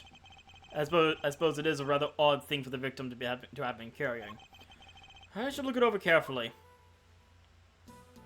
So what would horn? The right horn seems intact, but I can't say it's doing much for the overall symmetry of the stuffed toy. Look, Mr. Edgeworth, it moves. It does. It Sounds like sand being crushed. It would seem there's a recording device hidden inside. I knew it was you the moment I laid eyes on you. You can't hide that burn from me. Nothing to say for yourself. I've waited so long for this day, and now I'll finally have my revenge. Could this be the moment of the murder? And someone made a recording of it. Broken Blushy Data updating the organizer. Hey, that's them right there! Them's the voices I heard. Sure as eggs is eggs. Unfortunately, we have no way of verifying when these voices were recorded. It's possible they have something to do with the murder. If only there was some accompanying video footage. You got bugs in your ears or something, lady? I done told you. Them's the voices I heard. And we already know the victim was holding that thing, right? So it's gonna be from when she got out. From when she got caught. Yes, it is a possibility, but a weak one found more than your word to back it up. We need something more, something credible. We need? Again, she seems to be stepping in to help. Judge Cavell, I think we all know the voices are from the moment of the murder. Consider for a moment the words we heard one of the speakers say. I knew it was you the moment I laid eyes on you. You can't hide that burn from me. I believe we have something that could explain what those words are referring to and how it's all related. Which piece of evidence proves that the voices heard, the voices from the murder occurred. Well, she did have a burn on her hand, so... The coroner's preliminary findings. How do they prove anything? Indeed, what on this page shows the voices must be from the time of the murder. Other remarks?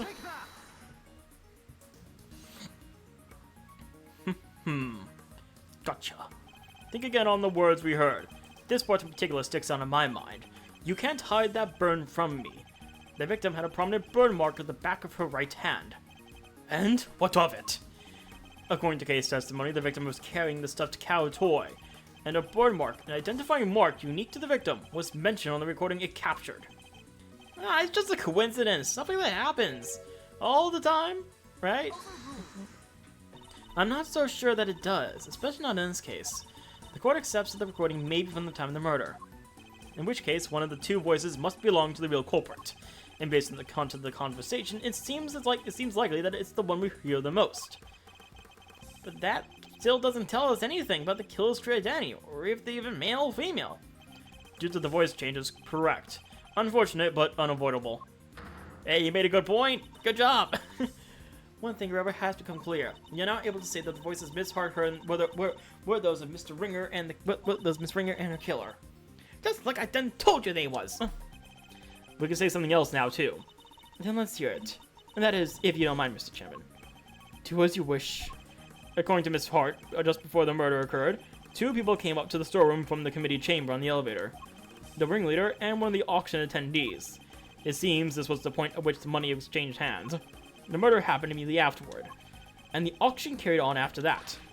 All of which points to one key fact. What else does this latest revelation tell us?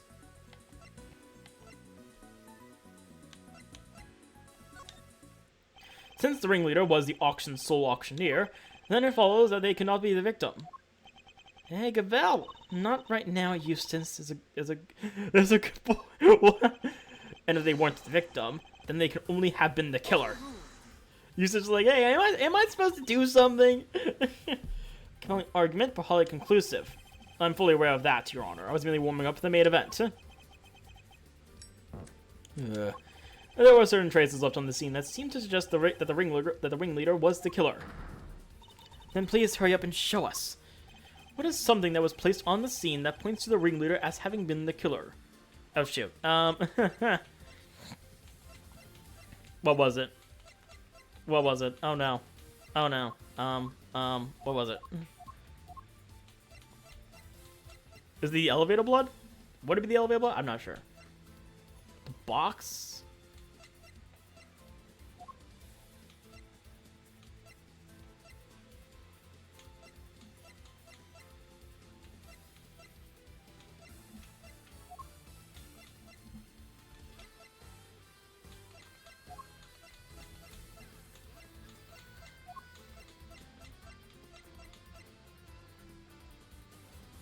Oh, wait a second. Oh. The evidence. Ah, god damn it. That wasn't right. I don't get it. Was I supposed to do the ringleader's outfit? Once I agree with my idiot boy. Ah, how can that be? The ringleader was the killer. There's something they would have wanted to hide. I need to present a piece of evidence that suggests just that.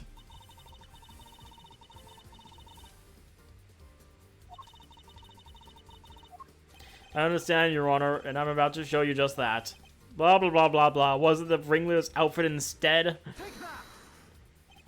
Nope, it wasn't that either. I thought it'd be the one. I guess I figured it'd be the one of the two, but okay. Something placed at the scene.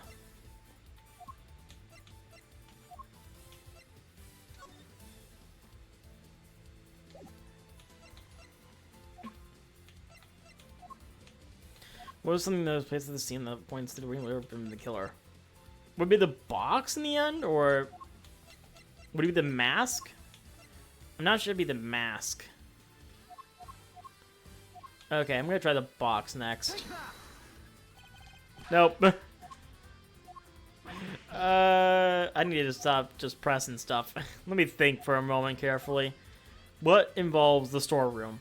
What did we find in the storeroom? We discovered this was in the storeroom. This was also in the storeroom.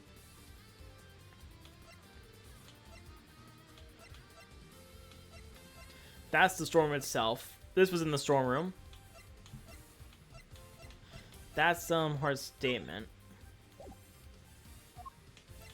This was in the storeroom. That was wrong. Would it be this? I guess it would be this, wouldn't it? No, it's not. I don't know what it is. Oh no. I wasn't paying enough attention. I wasn't paying enough attention to what it was. Oh god. So wait, would it be the mask? Or would it be the Oh wait. Oh. Well, no, that wouldn't be it actually. It wouldn't. That wouldn't be right. Hang on.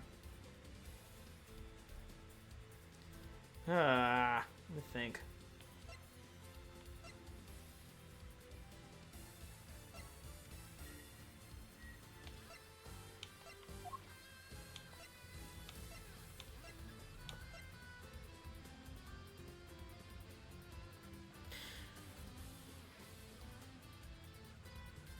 Would it be this? I'm not sure. I'm gonna try it. Oh, that was right. Okay. Very well then. We'll move on. The killer deliberately left a large pool of blood for the guards of justice statue.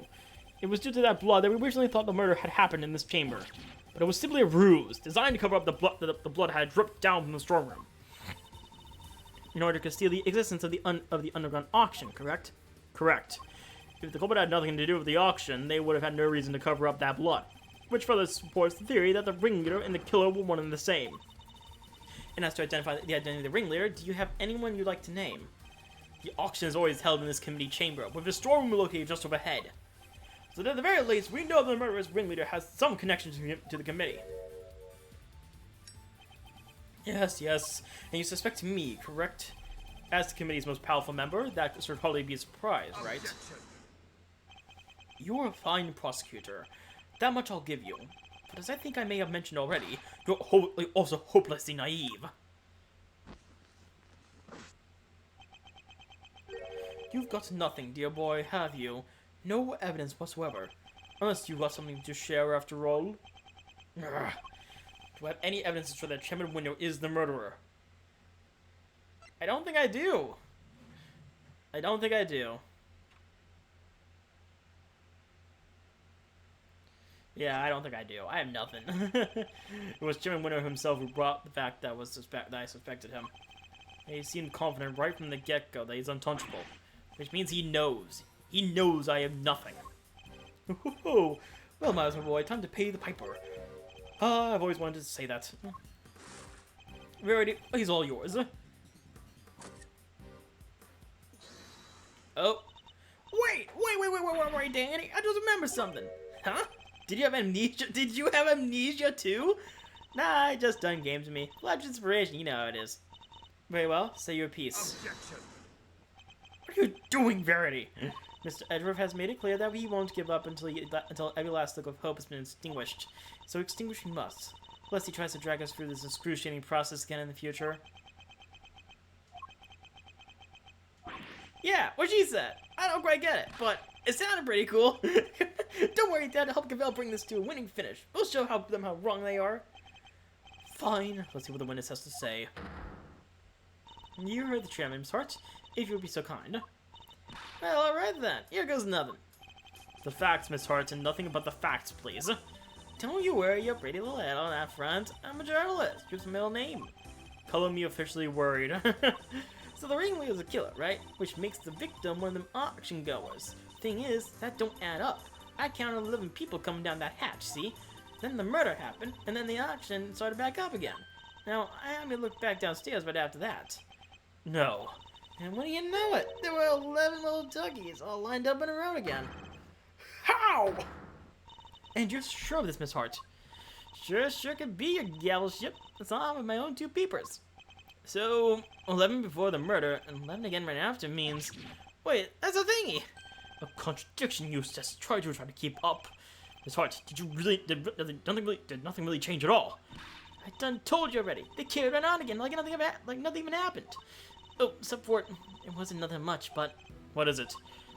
That little old mad doodad. Can't have yourself an auction without one. Kinda like the one Missy over there's got, but different. The auctioneer's hammer. That's the bunny. I done heard that thing banging and clanging right the way through, but then nothing, just like that. So the noise of the hammer stopped midway through. Could it have something to do with the murder? Miss Hart's statement updating the organizer. If what Miss Hart is telling us is true, we have something of a problem. Namely, that the victim is neither the auctioneer nor one of the attendees. Your entire theory cannot stand, Mr. Edgeworth. Ugh. Shot went up for the justice. Ain't that, Edgeworth? See, Mr. Edgeworth, really was nothing we could do. No, there must be something we're overlooking. Something we still don't have an explanation for. I just need to think. If I can't, Kay is... Alright, kids, do we finally have all our answers now? If something I expect you to make good on. Oh, who called it this time? What? One moment, sir. I worry that it might still be a little early to pass judgment. After all, we have one more matter yet to resolve. And until we do, we cannot claim a complete and total victory over Mr. Edgeworth. Oh? Is that not so, Mr. Edgeworth? Frankly, I expected you to have raised your voice by now. Allowed hold it, perhaps? Oh, yes, of course. And once again, she has rescued us from the jaws of defeat. Very well, let's get this over with, shall we? What is this one matter that still remains? We have yet to get the doctor back here. Why, the contradiction in the coroner's report, sir. That's... Yeah, forgot about that one. I'm back with the witnesses, Your Honor. I say witnesses because there's 2 of them. What's this all about? Why'd you call us back? Why did you call us all back down here? Did somebody suddenly fall ill? I'll have a compress ready and shakes. Ouch! This better be good. Did somebody else drop dead? Well, they might soon wish they had. I guess I'll be the one wishing to be dropped dead then. Dr. Hertz, Miss Niebler, thank you for coming on such short notice. Let me assure you, this won't take long. Quick, try and button me up and cut to the chase, will ya? Of course. We summoned you here to confirm something. What is Judge Gavel up to? Dr. Hertz, this court asks you to provide the unabridged truth regarding the following. Do you stand by your preliminary findings? Can you vouch for their complete and total accuracy? Grandma doesn't make mistakes, ever! That's strange. Huh? What do you mean?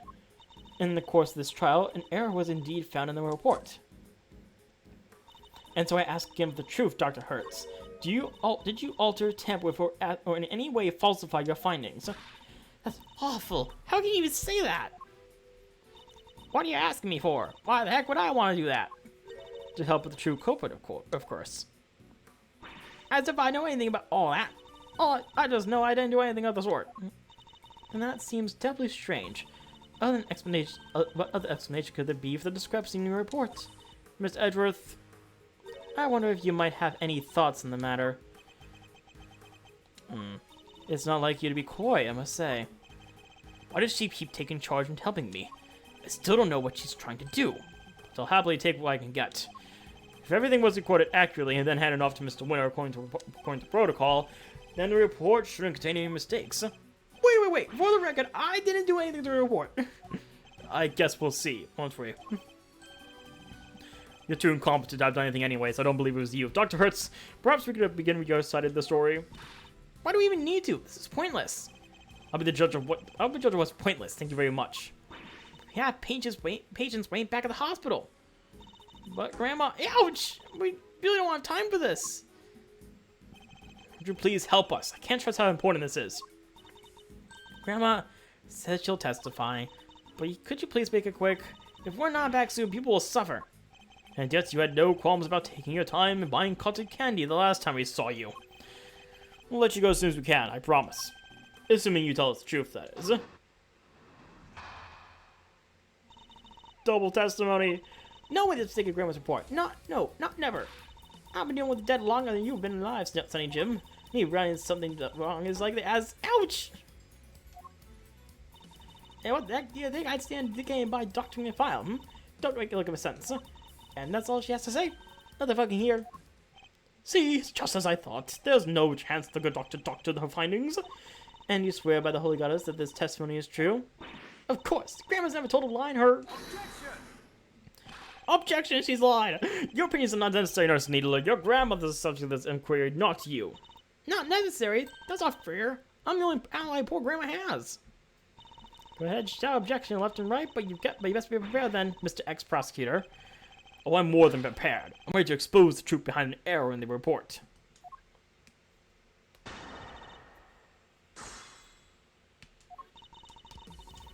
Report not never. I've been dealing with dead long and you've been alive, Sonny Jim. Meanwhile, there's something wrong about that as likely as ouch. I'm gonna figure out what that was. The victim appears to have put this raincoat on after sustaining the head injury, and yet there was not a single drop of her blood in the chest area of the raincoat.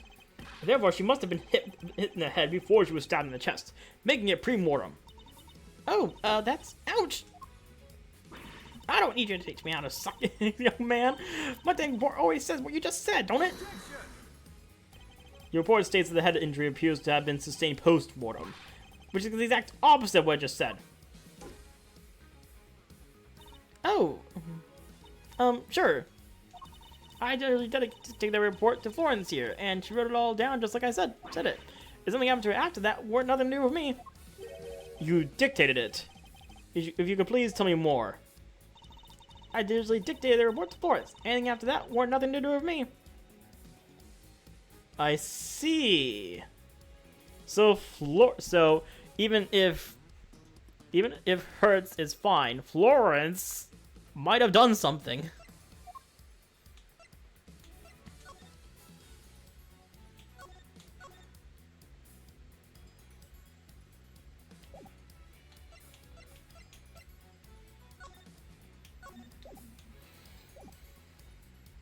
I'm gonna press it again just in case. Just so we're on the same page, what were your conclusions regarding the body? Well, like I said, ouch! Sorry, it was, death from a good hard knock to the noggin. And can you say for certain when that knock happened, Dr. Hertz? Pre-mortem, of course. Just ruined what happened after the poor girl died. I told Florence that, and she wrote it right down. So that's what it says in my dang report. That may be what you told her, but I think we're finally getting to the truth.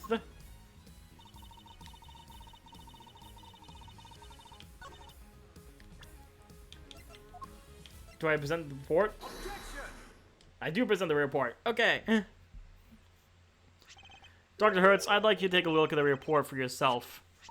Oh, I'll read it too. Ouch! Huh? Bonked her again. This ain't what I said. This ain't what I said at all. What? What do you mean exactly? And...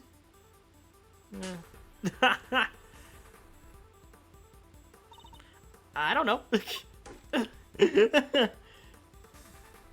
But I can't say that.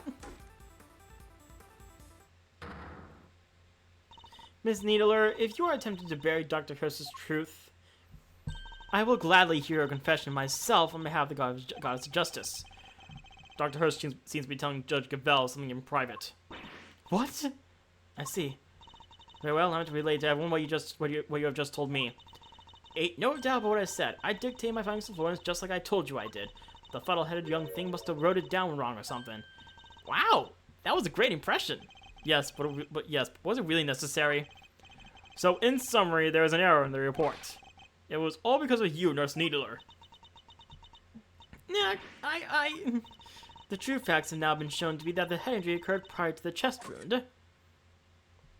The question now, Miss Needler, is why did you introduce such an error? Just a minute, Verity. You make it sound as if the poor girl did it deliberately. Whereas it seems to me she just made a little mistake. Pre-mortem, post-mortem, they're practically the same word, don't you think? Except they mean two completely opposite things. This was deliberate, no doubt about it. But why would she want to change it? Exactly. Thanks, kid. Ouch! You won't get away that easy. Explain yourself, young lady. But, Grandma, You submitted a falsified report and act that led to Kay being accused of murder. You owe us an explanation. I can't tell you. No, don't want to, but can't. This is really rather unpleasant, don't you think? Can't get over this poor, considerate girl who's only looking after her grandmother. She has nothing to do with anything. She's only made one tiny mistake. Just want to leave it there. You'd like that, wouldn't you? Because the only person here testimony would hurt is you. Oop. What on earth do you mean, my boy? The thing is, you know, de facto ex-prosecutor, you're going to need to explain yourself better than that. I'd be happy to. I'll even spell it out for you. Nurse Needler's role in this crime was very important because she's a co-conspirator. She is the real victim. That'd be funny. Nurse Needler doctored the report in order to cover for her accomplice. So she's a co-conspirator. This innocent young thing. Do show your grounds for making such a wild accusation, dear boy. The murder couldn't have been committed by one person working on their own. Out of at least two people, it wouldn't have been possible to maintain the attendee numbers. Or doctor the reports, one of the two. Either one of these. Well, someone would probably doctor report on their own. Maintain the attendee numbers, however. If the auctioneer was a murderer and the victim was one of the attendees, the fact that a witness testified to there being 11 attendees even after the murder doesn't make sense. Hey, watch it! You gotta come my good word into question now too? That's not what I meant. In fact, it's quite the opposite. I'm taking you at your word, which means there must be a co-conspirator. I know it's hard, my boy, but sometimes you just have to accept that you were wrong. I wasn't wrong. I just hadn't considered the possibility of the killer having an accomplice. But as soon as we do, things start to fall into place.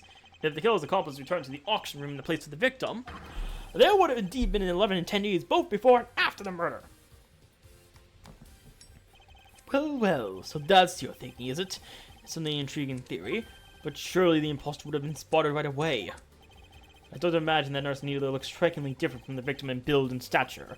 With the help of a mask, she could very easily have replaced Miss Springer without anybody noticing. Well, Nurse Needler, is that what happened? Do you take the victim's place at the auction? I want to do something like... Now tell us. The ringleader. Who were they? I can't tell you. I just can't. It hurt Grandma too. Ow. But Grandma. Don't you worry about me. I can take it.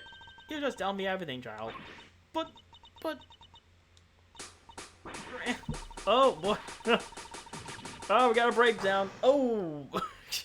The hair exploded. So I was right. She was an accomplice. Miss Needler, why? Well, Miss Needler, can you explain yourself? Yes. Huh? Oh, thank you, Grandma, but I'm alright now. I confess I changed places with Miss Springer. So you admit that you were working with the ringleader? Yeah, I was helping them. I don't know how, but they found out Miss Springer was going to attack them. The Cobra was going to be attacked by the victim. They seemed pretty sure it was going to happen that night, so they made a counter plan. They wanted to strike first, and they wanted me to help them. I was still going to the storeroom before the auction began. Wait there. Now, hold on right there, Missy. I didn't see nothing, and my eyes don't lie. If you'd have been there before the auction, I would have bumped right into you. I was there the whole way through, and you weren't there for a bit of it. But I'm not lying. Well, that's easy for you to say, but you were lying about altering the report only a few minutes ago. I think we're all well aware of the number of potential hiding places in that storeroom. Or are we? Looks like you're trying to say our friend the nurse was hiding, Nurse nearly hid here while she was waiting. Okay, so this is where the box comes in. She hid inside this clothes box. Oh, she did she? Huh? Well, it was there the whole time, even before I moseyed on in. But like I done told y'all, it had all them James around it. I'd hide in there myself, really, but it was locked up tight, so I had to go elsewhere. I imagine that's because Nurse Needler was already lying in there by the time you arrived. That's right, we didn't want anybody to open it or it would have really blown our cover. So the ringleader told me to climb in and wait until it was time for my part of the plan. And then they wrapped the whole box up in chains. I think they took the elevator downstairs not so long after. It was just before the auction was due to start. So as the auction was beginning, you and Miss Hart would have been the only people in the storeroom. Yeah, I think so. And the auction proceeded as it always did. Until a certain customer came upstairs to complete her purchase. That was when the incident occurred. Miss Hart overheard the victim and the culprit exchanging words around them.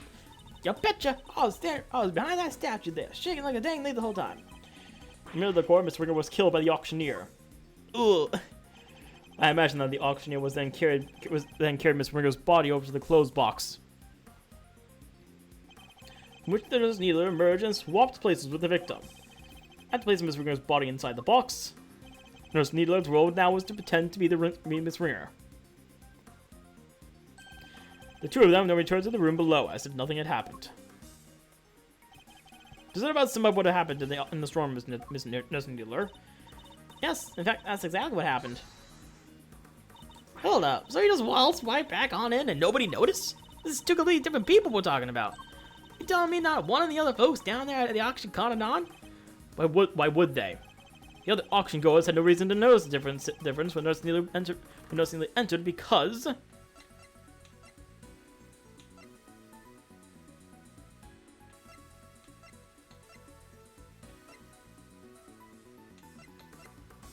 No one was using their names by any means. I'm gonna guess stolen the victim was the only victim's clothes. As we see, Mr. Ringer and the Nurse Needler are about the same build. What's more, the auction rules require the attendees to wear their masks at all times. If Nurse Needler were wearing the same clothes as Miss Ringer, nobody would have been any the wiser. No, and they weren't. I bought Miss Ringer's clothes and ouch! Yeah, what poor child in her smalls? Have you no respect, girl? No, Grandma, I thought the same thing. It wouldn't be nice to leave her like that. So when the ringleader wasn't looking, I put that raincoat on her. So that's how Miss Ringer came to be wearing it. Thus, the auction was able to carry on as before. Guess the part where I cut the red raincoat on the film came just after. Yeah, it must be. That'll make sense. Right after that was when I went on over and looked downstairs through the gap in the elevator. Spied me 11 happy little auction goers. Then back I stuck to my little attic hole. Don't tell me you were hiding back there the entire time after that. Well, that is not exactly. What is it? Something happened. So maybe I ought to have mentioned this before, but I fell asleep for a few winks. You should have mentioned that before. You kidding me? Or passed out. Unconscious, you might say. Wait, what? What happened? Oh, nothing much. It's kind of silly, really, but there was a sudden loud noise, and it startled me just a little bit, you know? Alright, maybe more than a little, but it just witnessed a murder. Can't blame a girl for getting jumpy. Guess that got my heart shook and my head faint before I knew that I was out like a light. By the time I came to, it was the next dang day, and there y'all were clanking down that ladder. She was asleep for a whole day? I see, so you were startled by a loud noise and fell unconscious. I suppose that means you don't know what happened after that. Not per se, but, well, after the auction was over, all the maps were back on the rack. So I reckon the guests done finished up and filed out one by one like they were supposed to. Nurse Needler, once the auction restarted, what exactly were you doing? I was pretending to be Miss Ringer and placing bids, just as the ringleader wanted. I had to win the clothes box as had been destructed. I had a dead body inside after all. Imagine somebody else had won it. We would have been in real trouble then. So you had no idea that the victim had vacated the box in the meantime? No, not until we came back up, so I could pay for it. That was when we noticed. The ringleader told me to go look for her right away. Except, I found some other girl collapsed from the ladder and collapsed at the foot of the ladder instead. Kay. Yes, she must have fallen from up on the roof and been knocked unconscious. Guess the victim must have left that hatch wide open, huh? That would explain it. Kay would have been so shocked by seeing Miss Bringer while motionless right in front of her that she wouldn't have seen the open hatch and fallen right through it. That explains the noise that caused you to faint as well, Miss Hart. It was the sound of Kay crash landing onto the storeroom floor. That's a painful... Man, I understand why she got amnesia. That had to have hurt. Yeah, I suppose. Can't believe something like that done knocked me out for so long, though. So in summary, by the time Miss Needler found Kay, you will already sound asleep behind the statue. I think we got a good grasp on what occurred up to this point now. Miss Needler, if you would continue. Sure, so I found Kay, next I found McSpringer, and I put them both in the clothes box. And we can risk getting the auction goers seeing them. That would have caused a real hullabaloo. Was that your idea or the ringleaders? Theirs. But putting the raincoat on McSpringer was my own idea. So I tried to get rid of it before they found out what I'd done. I imagine they were none too pleased when it showed up as a surprise piece of evidence in this case. And lastly, the ringleader and I put it on an auctioneer's out in the auctioneer's outfit what we prepared. Of course, which completed the deception and made everyone think she was the auctioneer. All in all, the auction finished up without anybody noticing anything. And that was that. Now that we know the extent of your crimes, Nurse Needler, if you have anything further to share, I'd advise you to do so immediately. I wish I could tell you more, but I'm sorry, that's all I know. Oh, except for one other thing. It did seem a little strange, I guess. When I was borrowing Miss Springer's clothes, I took everything I could, but I couldn't take her hair, obviously, so ouch! You tried to take her hair? You're dang right, you couldn't take her hair. What kind of medical professional are you? That's where you draw the line, so taking her clothes was okay. Her hair was totally different. The style, the length, everything. I kinda panicked. But the ringleader thought of everything, including wigs. 2 of them, in fact. There was a straight one and a wavy one. They were both stashed in the clothes box. 2 wigs. But why? Right? I wondered that too. I thought maybe they were worried she might have changed up her style. Anyway, I took the straight one, and that was the one that matched her hair on the day. Leaving a wavy wig in the box. We have a statement now. And that's everything you know. There's nothing else you're forgetting. No? Huh? No, really, Grandma, that's everything. And I take it that you really have no idea who the ringleader might be. Sorry, I only know that they were in charge of the auction. I didn't see them without the mask on. And they were pretty careful to keep their identity a secret from everyone. Ugh! If I can't get something concrete on them. Well, Miles, are we done? You've proven the nurse was part of the murder plot. Sadly for you, it doesn't change a whole lot. Because it does nothing to prove that Kay Faraday isn't the ringleader. And justice must prevail. You can't change the law, even for your sake. This is it. Am I not going to be able to save Kay? Objection! Hey, Franziska's here. Franziska, what are you doing here? As I told you before, Miles Edgeworth, where the case leads, I follow. Your dedication is an inspiration to us all. But don't take it to getting the wrong idea, little brother. I'm only here to deliver the truth regarding the suspect. I'm certainly not here to forgive you for abandoning the way the prosecutor. I understand that. You should thank your former subordinate for what I'm about to share. Gumshoe! In his desperation to help Kay Faraday, he gave me a valuable piece of information. Detective Gumshoe did that. Prepare yourself, Miles Edgeworth, for the final piece of the puzzle. Rosie Bunga's head wound was the first injury she suffered, not the second. We already knew that. We knew that already. Well, someone say something. Yes, there's no easy way to say this, Francisco, but we already proved that ourselves. You, what? Yes, just a few minutes ago. Oh, no! What am I doing? Just say so sooner! You didn't even give us a chance! And I suppose you know about the murder weapon, too? No, not yet. Ha! Good, then that's enough. At least I can share that.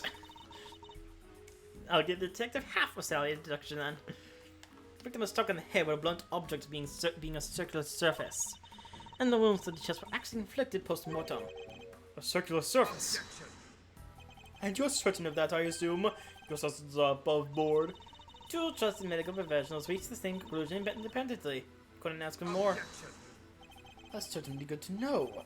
Unfortunately, you're overstepping the bounds of what? I'm the prosecutor in charge of Interpol's investigation into the underground auction, and this murder occurred during that auction.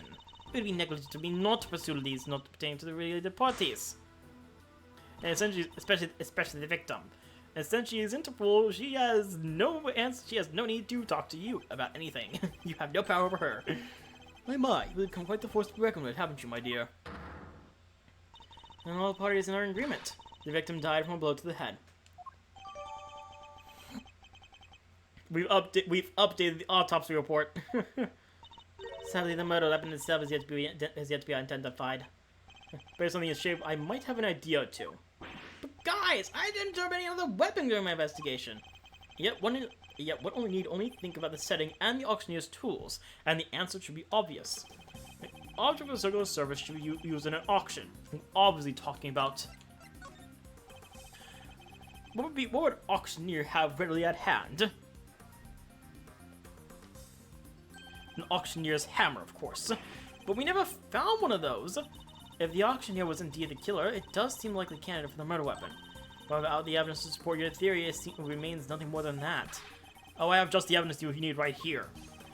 This piece of evidence strongly suggests that the auctioneer's hammer was the murder weapon. Oh, what was it?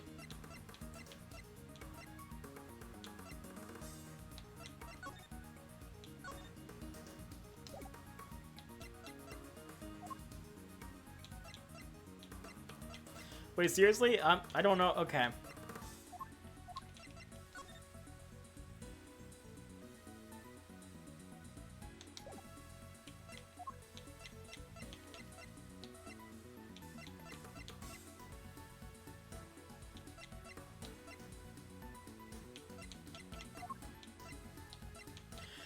What do we have that strongly suggests it was the murder weapon?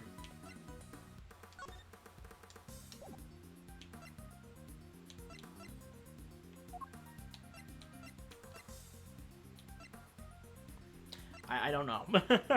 No.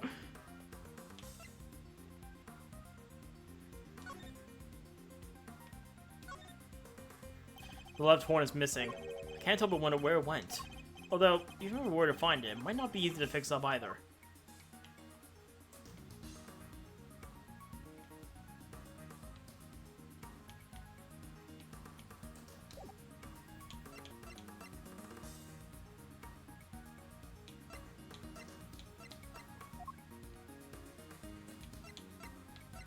No, seriously, what evidence what evidence is it? I don't know what it is. Nothing here speaks out to me.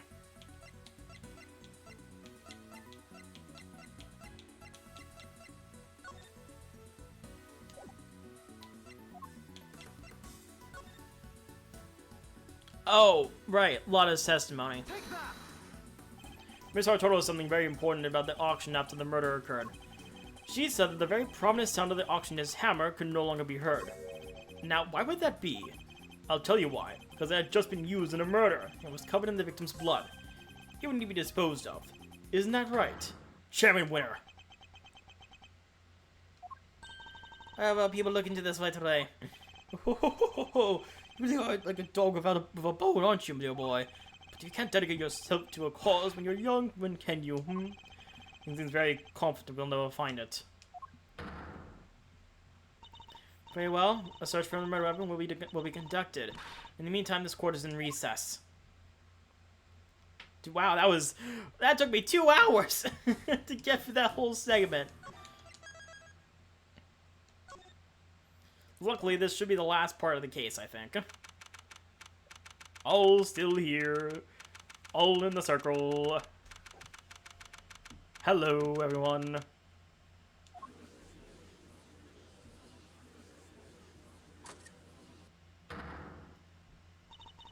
Silence in the courtroom, please. Miss Von Karma, if you would be so kind as to update us on the progress of the search. It's not good news, I'm afraid. The entire big building has been searched from top to bottom, and no actual auctioneer's hammers were found anywhere. Ugh! That is bad news indeed. Then, we have no choice but to move ahead with the verdict. Oh, such a terrible shame. But I suppose only a fool would have left the murder weapon behind.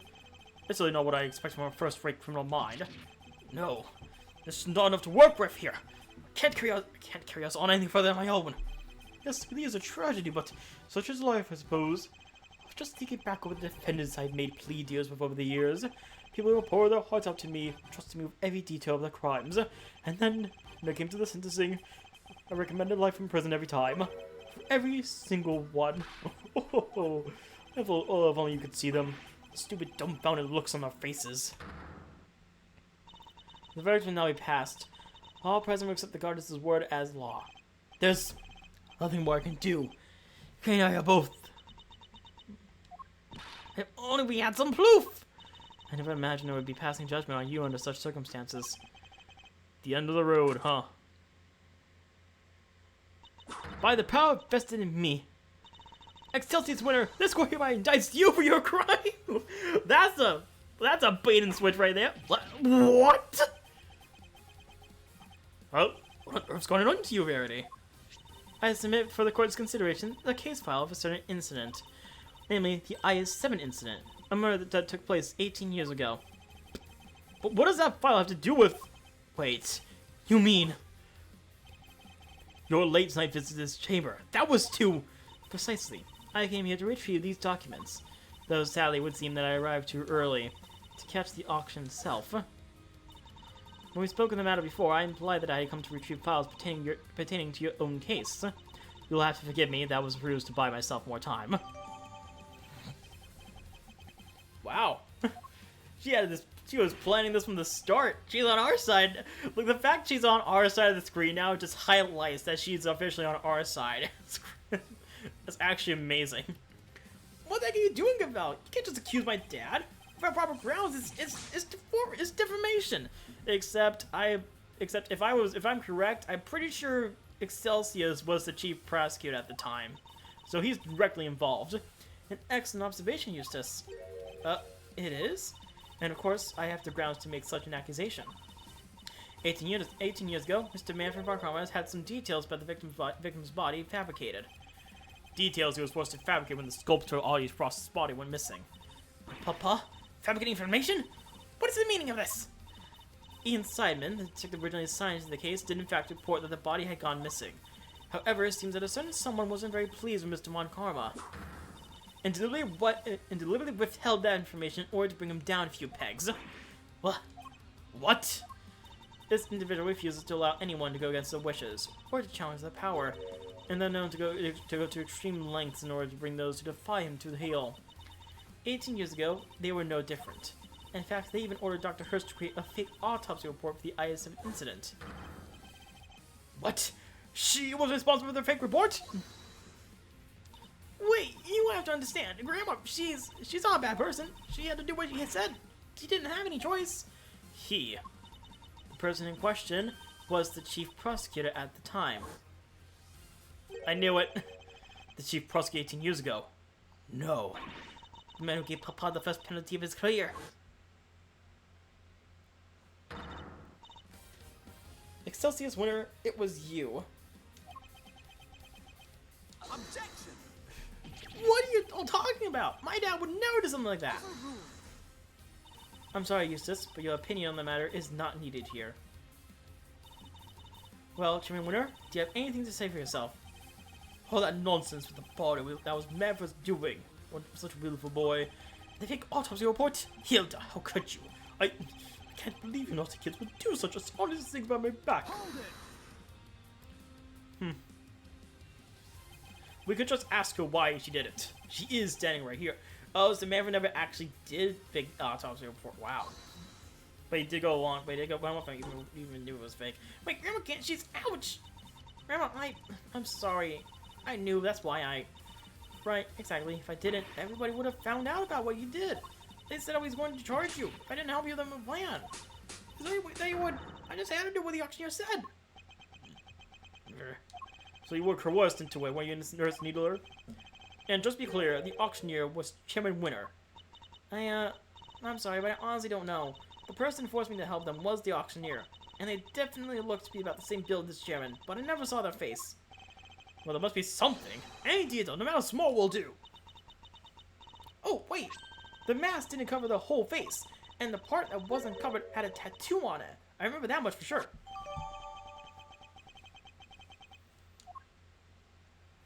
Tattoo. Objection! This all sounds very dramatic, but I really don't know what you're talking about. There's no tattoo anywhere on my face. I think I'd know if there was one, wouldn't you? Which means I can't be the ringleader, no matter how you might want me to, no matter how much you might want me to be. I think we could figure out who this shameless manipulator might be. Your contempt for this quorum is an insult to the goddess. Are you sure it's not you who's feeling insulted here? I'm not the only one who's been trying to bring you to justice. Mr. Ringer has been trying too. And I refuse to let our sacrifice be in vain. Young Rosie was looking to take me down, you say? But why? I barely knew her. I've always had a clear magnetic charm, but I don't remember ever catching that particular eye. You barely knew the victim? Why, I do believe that is a new statement. The goddess demands that you offer your full testimony on the record. So that's how this is going, You mean to hold me until I finally break? Oh, that's the way you want to play it. Fine. I'll destroy you all. Every last one of you.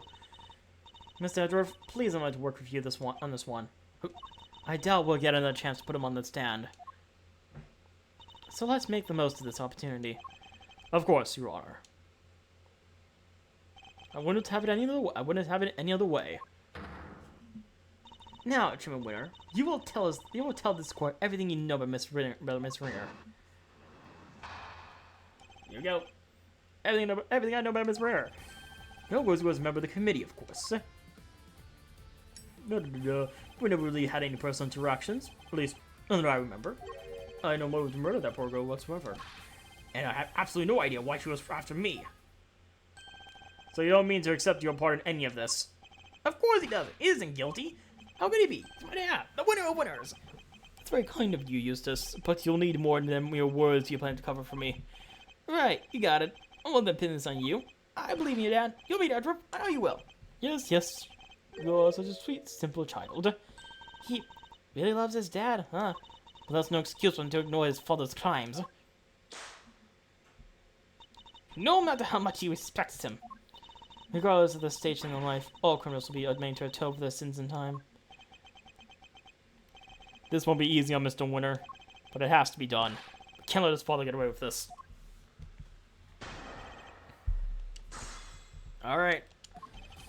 Remember the committee, of course, blah blah blah, but no really personal interactions, at least none that I remember. I had no motive to murder that poor girl whatsoever. Well, if I present below something I call, definitive proof, maybe that's otherwise. Something around here, or whatever, blah blah blah blah. Let me take a look at this.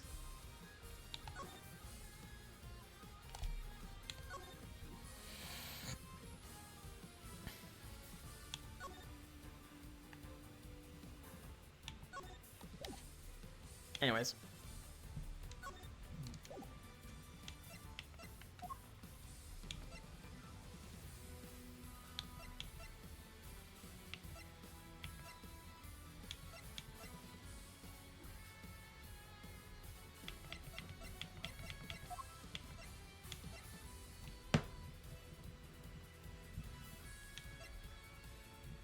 I love this music. Anyways, no motive to murder that poor girl whatsoever.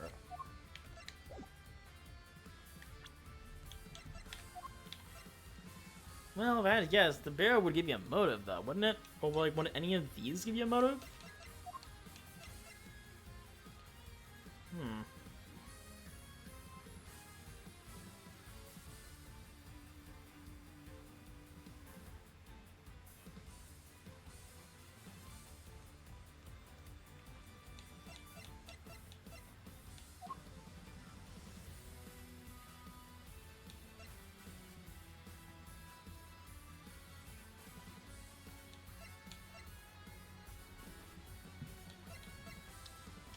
Well, there is a small testimony. Maybe I should press some stuff first. So you're saying you barely knew the victim at all? That's exactly what I'm saying, my boy. Yes. Well, I never even knew about that bird mark on our hand. You didn't? I mean, what was the point? You get to know someone before you know it, they're gone. It's got such a pain to remember things about others. They're here one day and gone the next. Yes, because they dare to stand up to you, and you make them disappear. If you could please add your remark about the victim's burn to your testimony, Chairman Winner.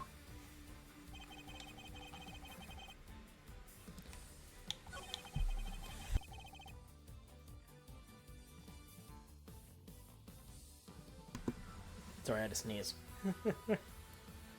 I'm gonna press this one. You never had any trouble with her professionally. Oh, ho, ho, don't be so silly, my boy. I'm far too important these days for such trivialities. By all accounts, her work was unimpeachable. Besides, our difference in standing meant we hardly ever interacted. But that doesn't prove you didn't kill her, does it? Well, you would say that, wouldn't you? Anything to save you lose a friend, hmm?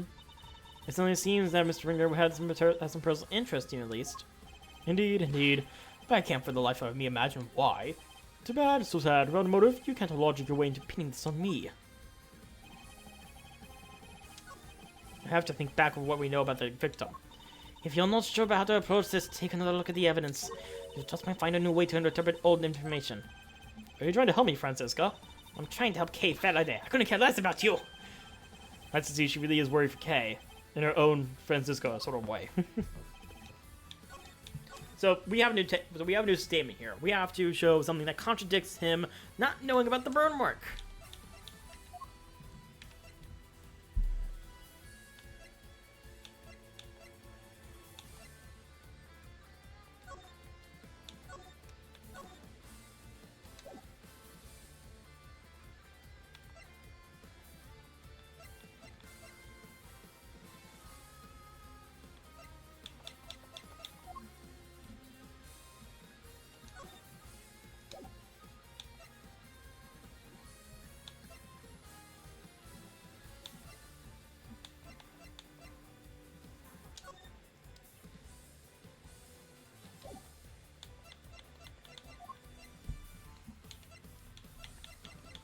What was it? What would it contradict it, though?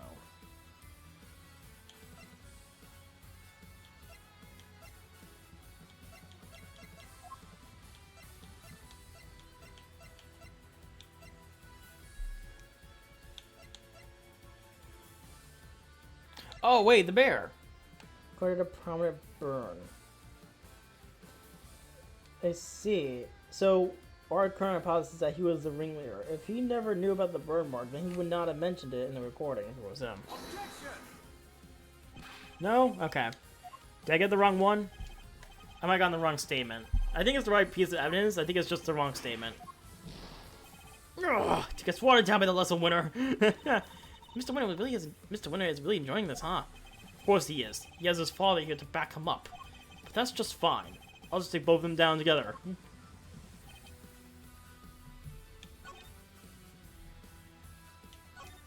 Wow, I honestly would have thought for sure that was it. Huh.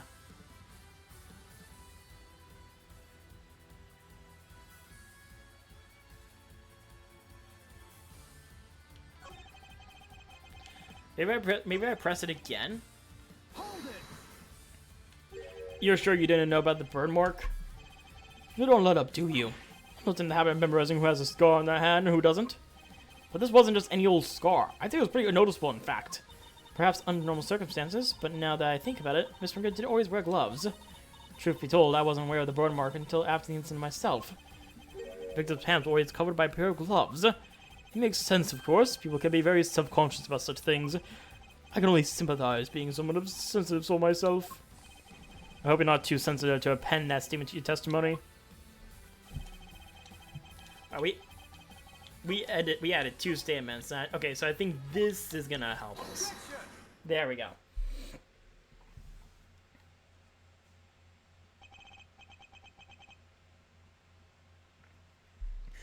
So Miss Ringer always wore gloves. If she did, that raises a rather important question and highlights quite a contradiction. A contradiction, you say? Really? If you listen again to the conversation that was captured by this stuffed cow, you'll soon see what I mean. And I knew it was you the moment I laid eyes on you. You can't let that burn from me. Nothing to say for yourself. I waited so long for this day, and now I'll finally have my revenge. Ah, dies. Ah, love. Recording ends. Sorry. We can be reasonably certain that what we just heard is the moment the victim was attacked. I knew it was you the moment I laid eyes on you. You can't hide that burn from me. We assume that those were the words of the killer. What's the point of the problem? What's the problem with that? It seems like a perfectly sensible assumption to me. I'm afraid not, Sherman Winter. For you see, if the victim was always wearing gloves, as you just testified, then the burn mark on her hand should not have been visible to the killer. Objection. You speak as if gloves can't be easily removed. She could have just taken them off during the auction. No, that's... But she hadn't. She was still wearing them when I changed places with her. So they must have been on her hands when she was murdered too. But what are you saying, my dear? You do know how much trouble you're in, don't you? I'm not scared of you anymore. I agree on my side now. Now it's time for you to pay the piper, Winter, you dang devil. I see. So you're both looking to disappear too. Ah! My beard! No! That can't be arranged. Not this time, Celsius Winter. The only person disappearing would be you. Objection. Hey, you can't talk to my dad like that. Who cares that the burn was covered up? Why does that even matter? Oh, it matters. Because it turns our understanding of the burn mark on his head. What do you mean? What can the fact that the victim's burn mark was covered up possibly tell us? The murderer had a burn mark too. It's very simple. Think about it like this, Mr. Winter. The victim was wearing gloves, therefore the burn mark on her hand would not have been visible. In which case, whose burn mark was it that was being referenced in the recording? Somebody who, wasn't the victim. Precisely. Which only means that the culprit had a prominent burn mark too. Or to put it another way, I knew it was you the moment I laid eyes on you. You can't hide that burn from me. Those words were spoken not by the murderer, but by the victim. There's no way! Objection. Yes, Eustace, my boy, would you mind stepping aside for a sec? Look, Miles, it's nice to see you having fun with your little flights of fancy, but let's get serious. The murderer had a burn mark now? Really? Where? Your little theory will either take flight or die, depending on your answer here, I'm afraid. He's not messing around. I have to figure out where that burn mark was, and fast. And wonder what it could have been. All the auction people were wearing disguises, right? Yes, Nisha's disguise was different. Yet, in spite of that, the burn mark was visible to the victim somehow. Which means... Well, shall we? Enlighten us, why don't you? Where was the murderer's burn mark? I assume you have some evidence. That one thing about the wave being wavy felt a little odd to me. Needless statement. Here. Ah, man, dang it. That was wrong. About the location of the murderer's burn mark, dear boy, that doesn't tell me anything at all. Wait, I guess maybe I was getting a little ahead of myself there. I got that wrong.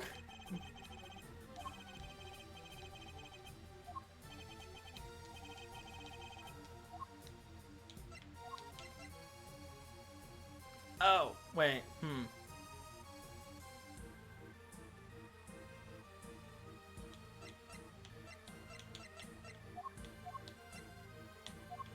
Take that. Of course. Here is my evidence. The outfit the ringleader was wearing for the auction. Or rather, the outfit you were wearing, Chairman Winter. And what exactly is that supposed to tell us? A suit, white gloves, and a mask. This disguise should have covered almost all of your skin. But according to the nurse Neela's testimony, the auctioneer's mask didn't quite cover your entire face. Not only that, she claims to have seen a tattoo on the part that was exposed. But was it a tattoo? Or did she simply mistake a burn mark for one? A burn mark? On the face? Objection. Sorry to interrupt you while you're so clearly enjoying yourself, dear boy, but I regret to inform you that none of the committee members have such a burn. Myself included, of course.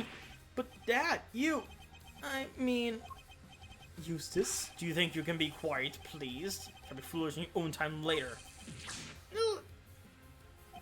Well, maybe an annoyance most of the time, Mr. Winter, but on this particular occasion, I'm grateful for your presence. A reaction like that from you, his son, is as good as indicators of the truth as I could have hoped for.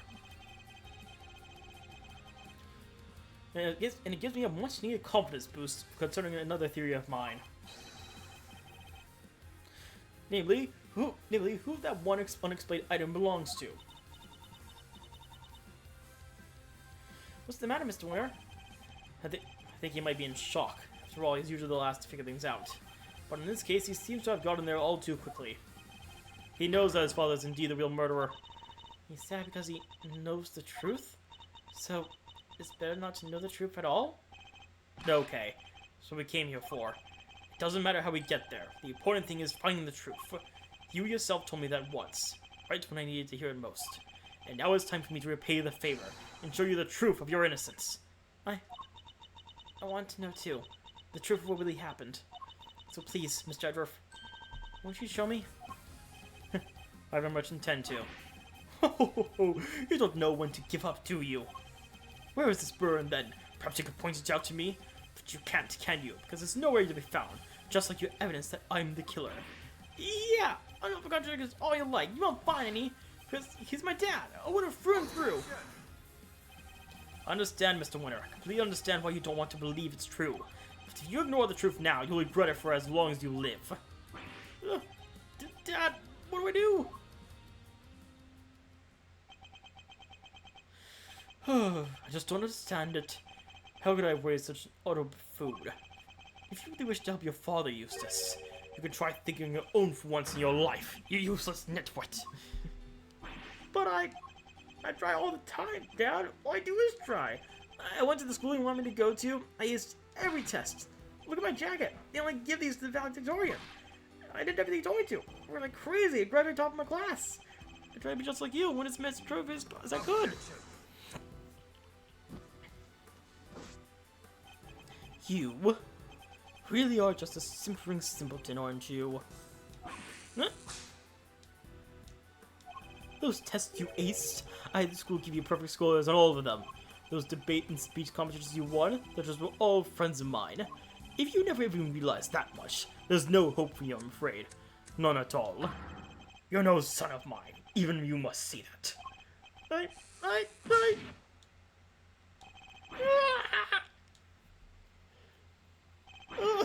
Oh my god. I really feel bad for him now. No. Oh god, my own son. They all leave in the end. I mean, even when he was trying, he was failing. And he did it all for me. And he should have tried harder. You're a disgrace. You don't deserve to be a father. And you certainly don't deserve to be a chairman of this committee. Even I feel sorry for the boy now. Well, Mr. Winter. Explain yourself, Chairman Winter. Just what do you think your son is to treat him in such a way? An utterly useless pawn, sounds about right. But you're one to talk, Faraday. You tried to worm your way into my trust by using Eustace too. I cannot deny it. However, I never thought of him as a mere pawn.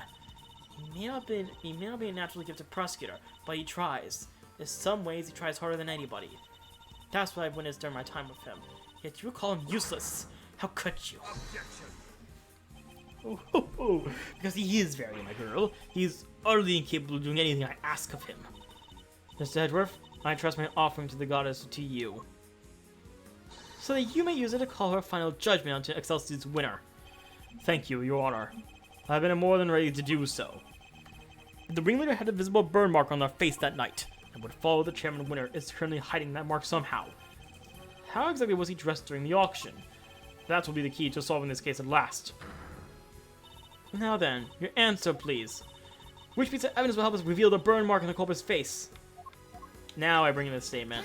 I'm a little ahead in some parts. Recall nursing this testimony, if you will. There was one thing we never quite resolved. The second wig, the one that wasn't used.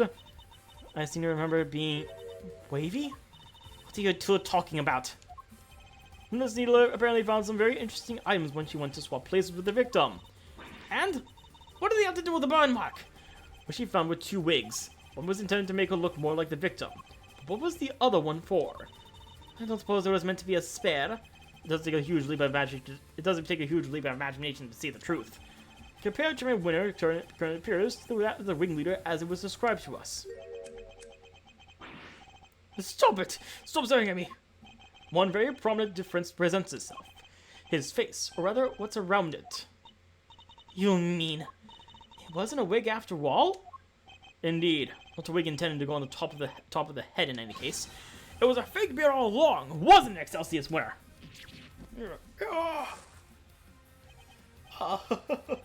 This is why this is all my own, dear boy. Very unkind of you to suggest otherwise. Objection! We saw how your son reacted when he realized the truth, and how he desperately tried to cover for you, even in light of his realization. Yet you still fear that he might expose you. So rather than take that risk, you bullied him until he couldn't take it anymore. Because he knew that your beard hides a prominent burn mark. Chairman Winner, I insist that you remove your beard this instant.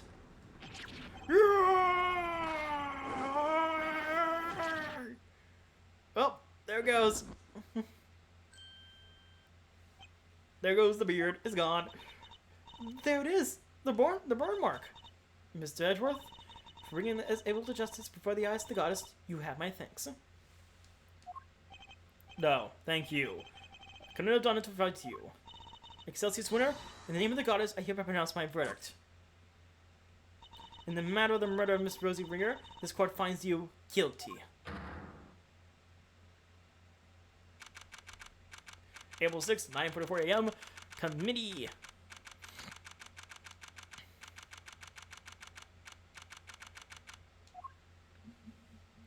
Mr. Edgeworth, I can't thank you enough.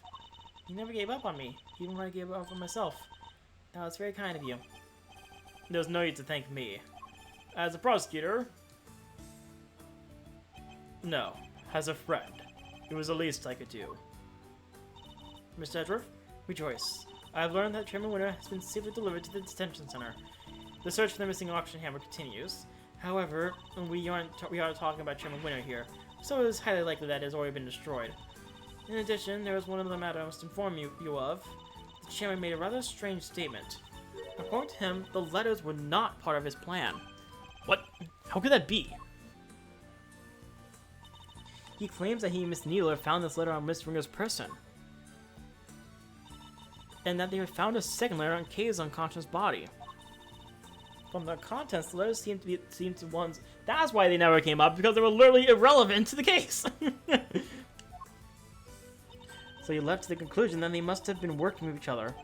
That's quite the conclusion to jump to. As he read the letters, that's when he came up with an idea to misframe Miss Faraday from Miss Ringer's murder. So he decided to place the victims in a very conspicuous place. Namely, in her left chest pocket. Sounds to me like he's just trying to make excuses for himself. Yes, I certainly thought the same. Perhaps it was some sort of last-ditch ploy on his part. But it matters not, he will answer to the goddess now. In under scrutiny, such strategies cannot hope to succeed. He will not escape justice. And with that, one of the duties with which I have been entrusted with is complete at last. Judge Gravel, before you go, can you tell us what you know about how Chairman Winner came to murder Miss Winger? There's more there, isn't there? Yes, I suppose you have earned the right to the whole truth. Miss Winger once had a lover, a press photographer. He was investigating the underground auctions as a freelance journalist. But before he could uncover the truth behind the auctions, he was disappeared. All Miss Finger was left with were the memories and the personal effects of her lover. And so, seeking revenge on Chairman Winner, she made her appearance at the auction. Unfortunately for her, her opponent struck first. I see. So that's the story behind this case. While the goddess does not condone acts of wanton vengeance, Miss Winger's actions have exposed Chairman Winner's crimes at last. So that was your real goal. You were tasked with exposing Excelsius Winner and the corruption at the heart of the committee. Does anyone know what happened to Mr. Winner? I'm afraid I haven't been able to get in touch with him. Do you have any idea why? Probably because I wasn't there for him just now when he needed me most. Oh, I feel really bad for him. Well, don't pity him too much. At least he knows the truth now. No matter how hard it might be, he'll need to learn to accept it. If he can't, he'll never be able to move on with his life. Trust me. A father's influence is easily erased, but in time, he can hopefully try to change his ways. You're right. You've got to be. Can I change too, I wonder? Can I move on with my life? You okay, Kay? How's the head feeling? I'm fine. Thank you. I'm so sorry, Kay. You are my patient. I have a responsibility to you. Instead, I'll let him accuse you of... Ouch! Dang right. We ain't just in the business of fixing bodies, Missy. The mind's where it all begins. You're right, Grandma. Speaking of which, how's your memory? It's like with a little more time, maybe I'll be able to remember some more. Please forgive me, but I had better be on my way. I am to preside over the trial of Fifi Lagarde in a bit. The Bronco Knight case, huh? Who's the defense attorney? It was supposed to be Miss Ringer, but as she's no longer with us, we are still in the process of finding her replacement. Miss Ringer was scheduled to represent Warden Lagarde. And of course, until we find Eustace, there is nobody to act for the prosecution either. In any case, I must take my leave. Oh, wait, please! What about Mr. Edgeworth's badge? What's going to happen to it now? With its chairman under arrest, the committee's activities have been suspended for the time being, so to answer your question, it's complicated. It's all up to the goddess now. But... Don't worry about it, Kay. It's a consequence of my own making. And I assume you did not mean to change your mind? Of course not. I choose the path of the truth, and I choose it willingly. Whichever went out of the picture, justice is in the hands of the righteous once more. If you did wish to follow the path of the prosecutor again, Mr. Edgeworth, I would be more than happy to facilitate such a decision. It's very kind of you to offer, but I can't accept your help at this time. I can't ask for my badge back when I'm not even sure if I want it anymore. I see. It seems we are destined to continue on different paths then. Well, I trust you'll keep my badge safe until they converge again. With all I have. In the meantime, I have here a token of the goddess's mercy. Hey, the promised notebook! Yay! You may return this notebook to its rightful owner. Kay's promised notebook. It seems it was due to be sold in the auction, and with the name Kay written on its cover. Chairman Winter made the connection immediately and knew who it belonged to. It was the same name as one of the letters, after all. The letters he claimed to know nothing about. I suppose he insisted he didn't prepare them? Yes, he also had something else to say. Apparently, he thought that Miss Faraday was after her notebook, and that Miss Ringer was after his life. And then the respective goals is what led them to cooperate and infiltrate the auction together. I figured it was a notebook too for Kay. Unfortunately for him, he misread the situation completely. It was all just happenstance. If Kay had known the defense attorney who was also a member of the committee, there was no way she wouldn't have told me. That just isn't like her. Your belief in her is touching. While the notebook did become part of the Chairman Rinder's cover-up scheme, it is also a treasured possession of Miss Faraday's, which is why I would like for her to have it back, as I am sure would the goddess. Thank you. Pray that it helps her to recover her lost memories.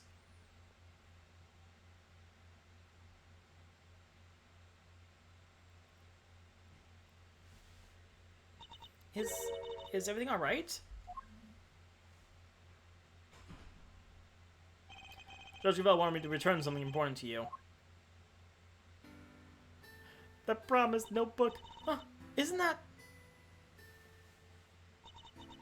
Always greet people with a smile, even people you don't know. Never cry in front of strangers. Aww.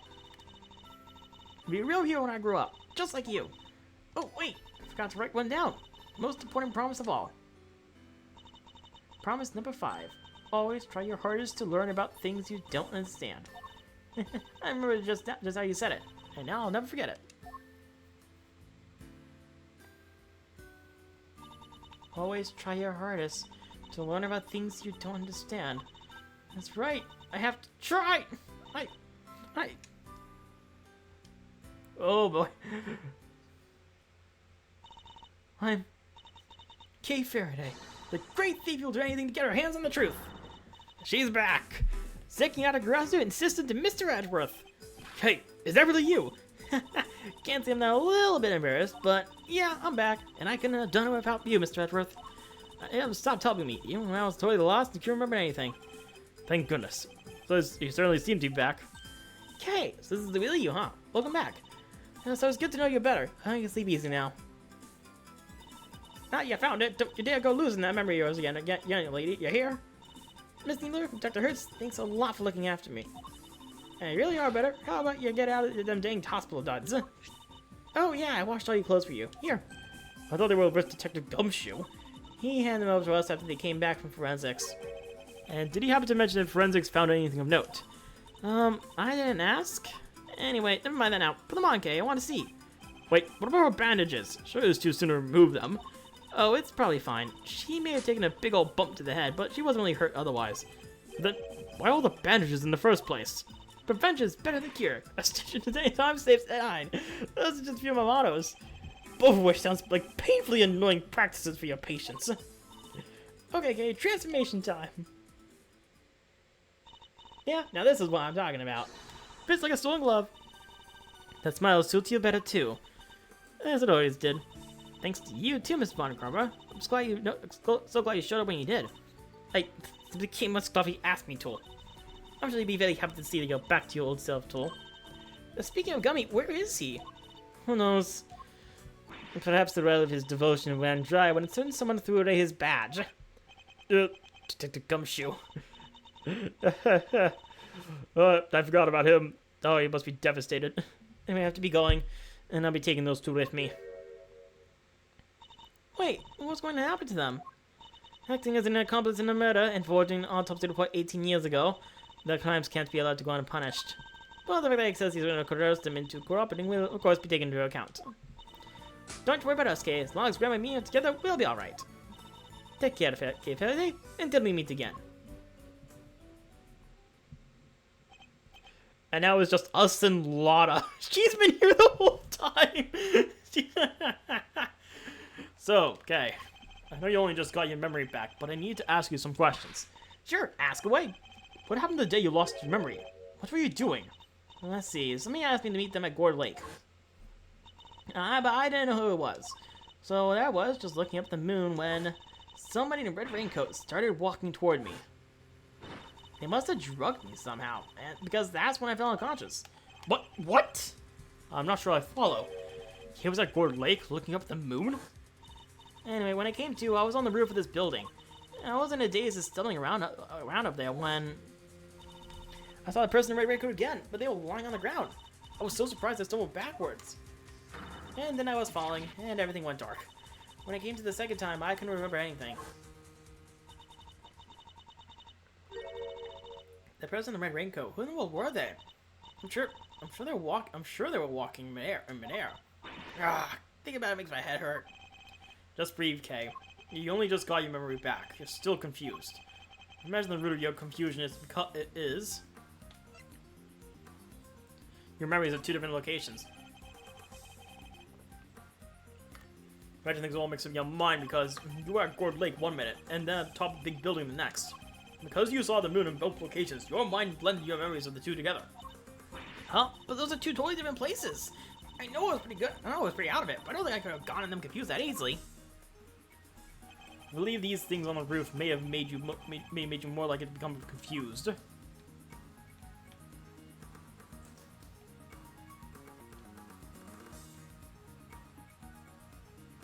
I'm guessing the cotton candy stand. Take that! There are two key similarities between the scene down by Gourd Lake and here on top of the big building: cherry blossoms and food stands. Wait, you're right! Those similarities are what caused your memories of both places to overlap.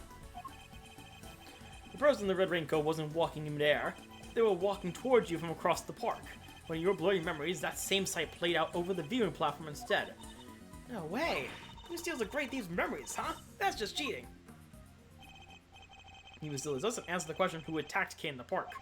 Wasn't the person in red raincoat she saw? Oh? Do you hear that? It sounds like it's coming from up in the storeroom. Come on, let's go take a look. Oh wait, I smell another scoop in the oven. You're still here? I've been here the whole time. April 6th, 9:53 a.m. She's still taking pictures.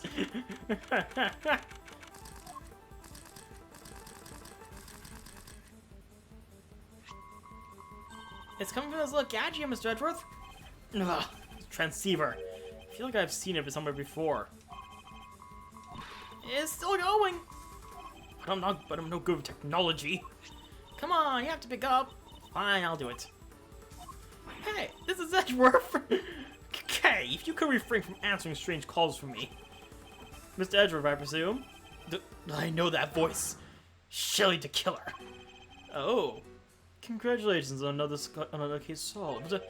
But I can't truly say it's been fully resolved, can you? I'm sure you noticed by now that there was a mastermind at work orchestrating the entire incident. Ugh. How do you know everything about this case? That's not what's important right now. Let's focus on this certain individual for the time being, shall we? I've indeed been wondering myself if somebody else could have been involved. If not, how would you explain the piece of evidence that proved so damning to Kay's case? No way! Evil mastermind? But who? Who indeed? Perhaps you could share your thoughts. What is the evidence in question that points to somebody else's involvement? It's gonna be the letters, isn't it? Probably this one. Take that! The letter Kay supposedly wrote to the victim. Yeah, I don't remember ever writing that. So who did? Who would prepare such a thing? I know I'm not the only one who would like to know. And how do we know it wasn't you? Now, why would I do such a thing like that? I believe the truth can only fully come to light in the court of law. But since you've had your badge revoked, that is no longer an option. So how will it all end? Everyone will be watching from the sidelines with interest. He even knows about my badge? Oh, and one last thing. I do hope you won't betray my trust in you. Now, I bid you farewell. What the heck did he mean by the case has been fully resolved? And why is he so interested in us anyway? Ugh, everything's just one giant ball of mysteries. It seems we've only scratched the surface of this case. But even if I found my badge, I'm going to carry on doing what I can. However this ends, one thing's for certain. Come what may, I will expose the truth. That's it. A turnabout for Sagan complete. So up next will be the final case of the duology. Turnabout for the ages. That's gonna be the last one. Now let's check out what's new in the gallery. I got a new calculator, of course. Case 5 done. Case 4. 85% of the photo, 71% photos complete. That means the last 30% is for the last case. Let's see what we got. Gord Lake, who are you? Oh my god. Gort. Hi, I'm here. This. Dead. Ladder. Votes. The badger face. I wonder if I can potentially recognize anyone here. Maybe not. Promise notebook. Promise notebook. Wow, that was actually not many pictures, huh? That means all of these are for the last case of the game. That's crazy. Character compendium. Franziska joins. With the same 23 investigation sprites. Oh. And her 12 confrontation sprites.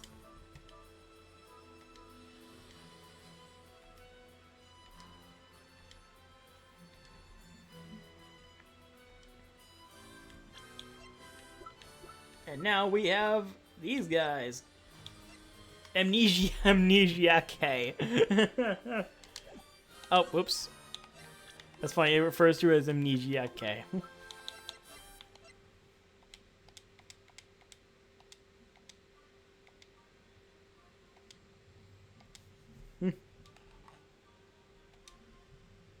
Falling down.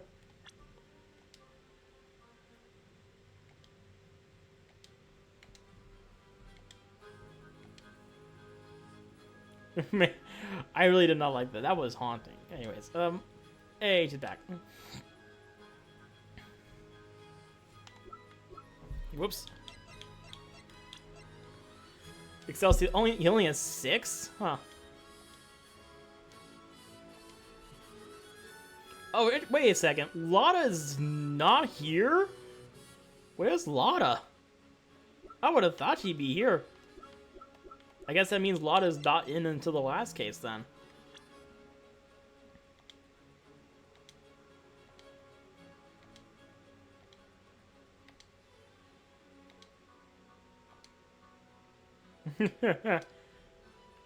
Bird.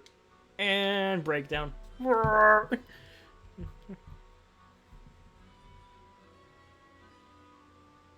Yep, there you go.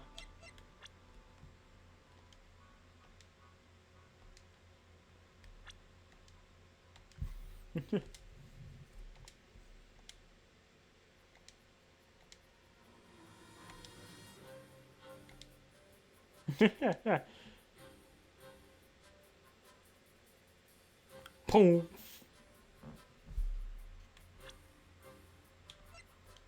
Only 4, huh? That's not much at all. Well, I guess that makes sense, because otherwise they were together the whole time. No confrontation sprites. There goes Emma's guy. 29, wow. She has a lot. Well, it makes sense, actually, because she was investigative partner.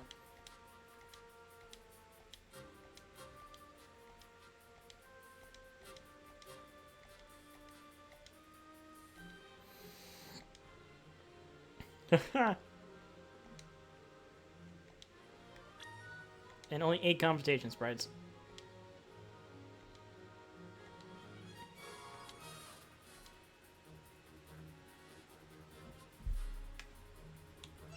So then we have, okay, so only 6 more. Only 6 more minor characters, and then we have the rest of the major characters, which is a total of 7 for that. And on top of Francisca and Gregory Edgeworth.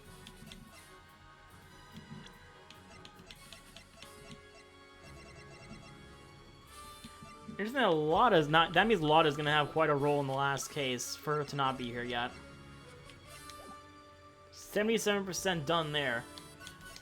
Alright, so next stream will be the start of the last case. Of course, it's the last case, so it's probably gonna be hella long, so. The thing is, though, I want to try to finish this before September 4th because I plan to stream Hollow Knight Silksong. That's right. Once I finish this game, Hollow Knight Silksong's up next for this channel, for this Twitch channel. That's my plan. So, yeah, until then, I will see you all next time for more Ace Investigations 2. Goodbye.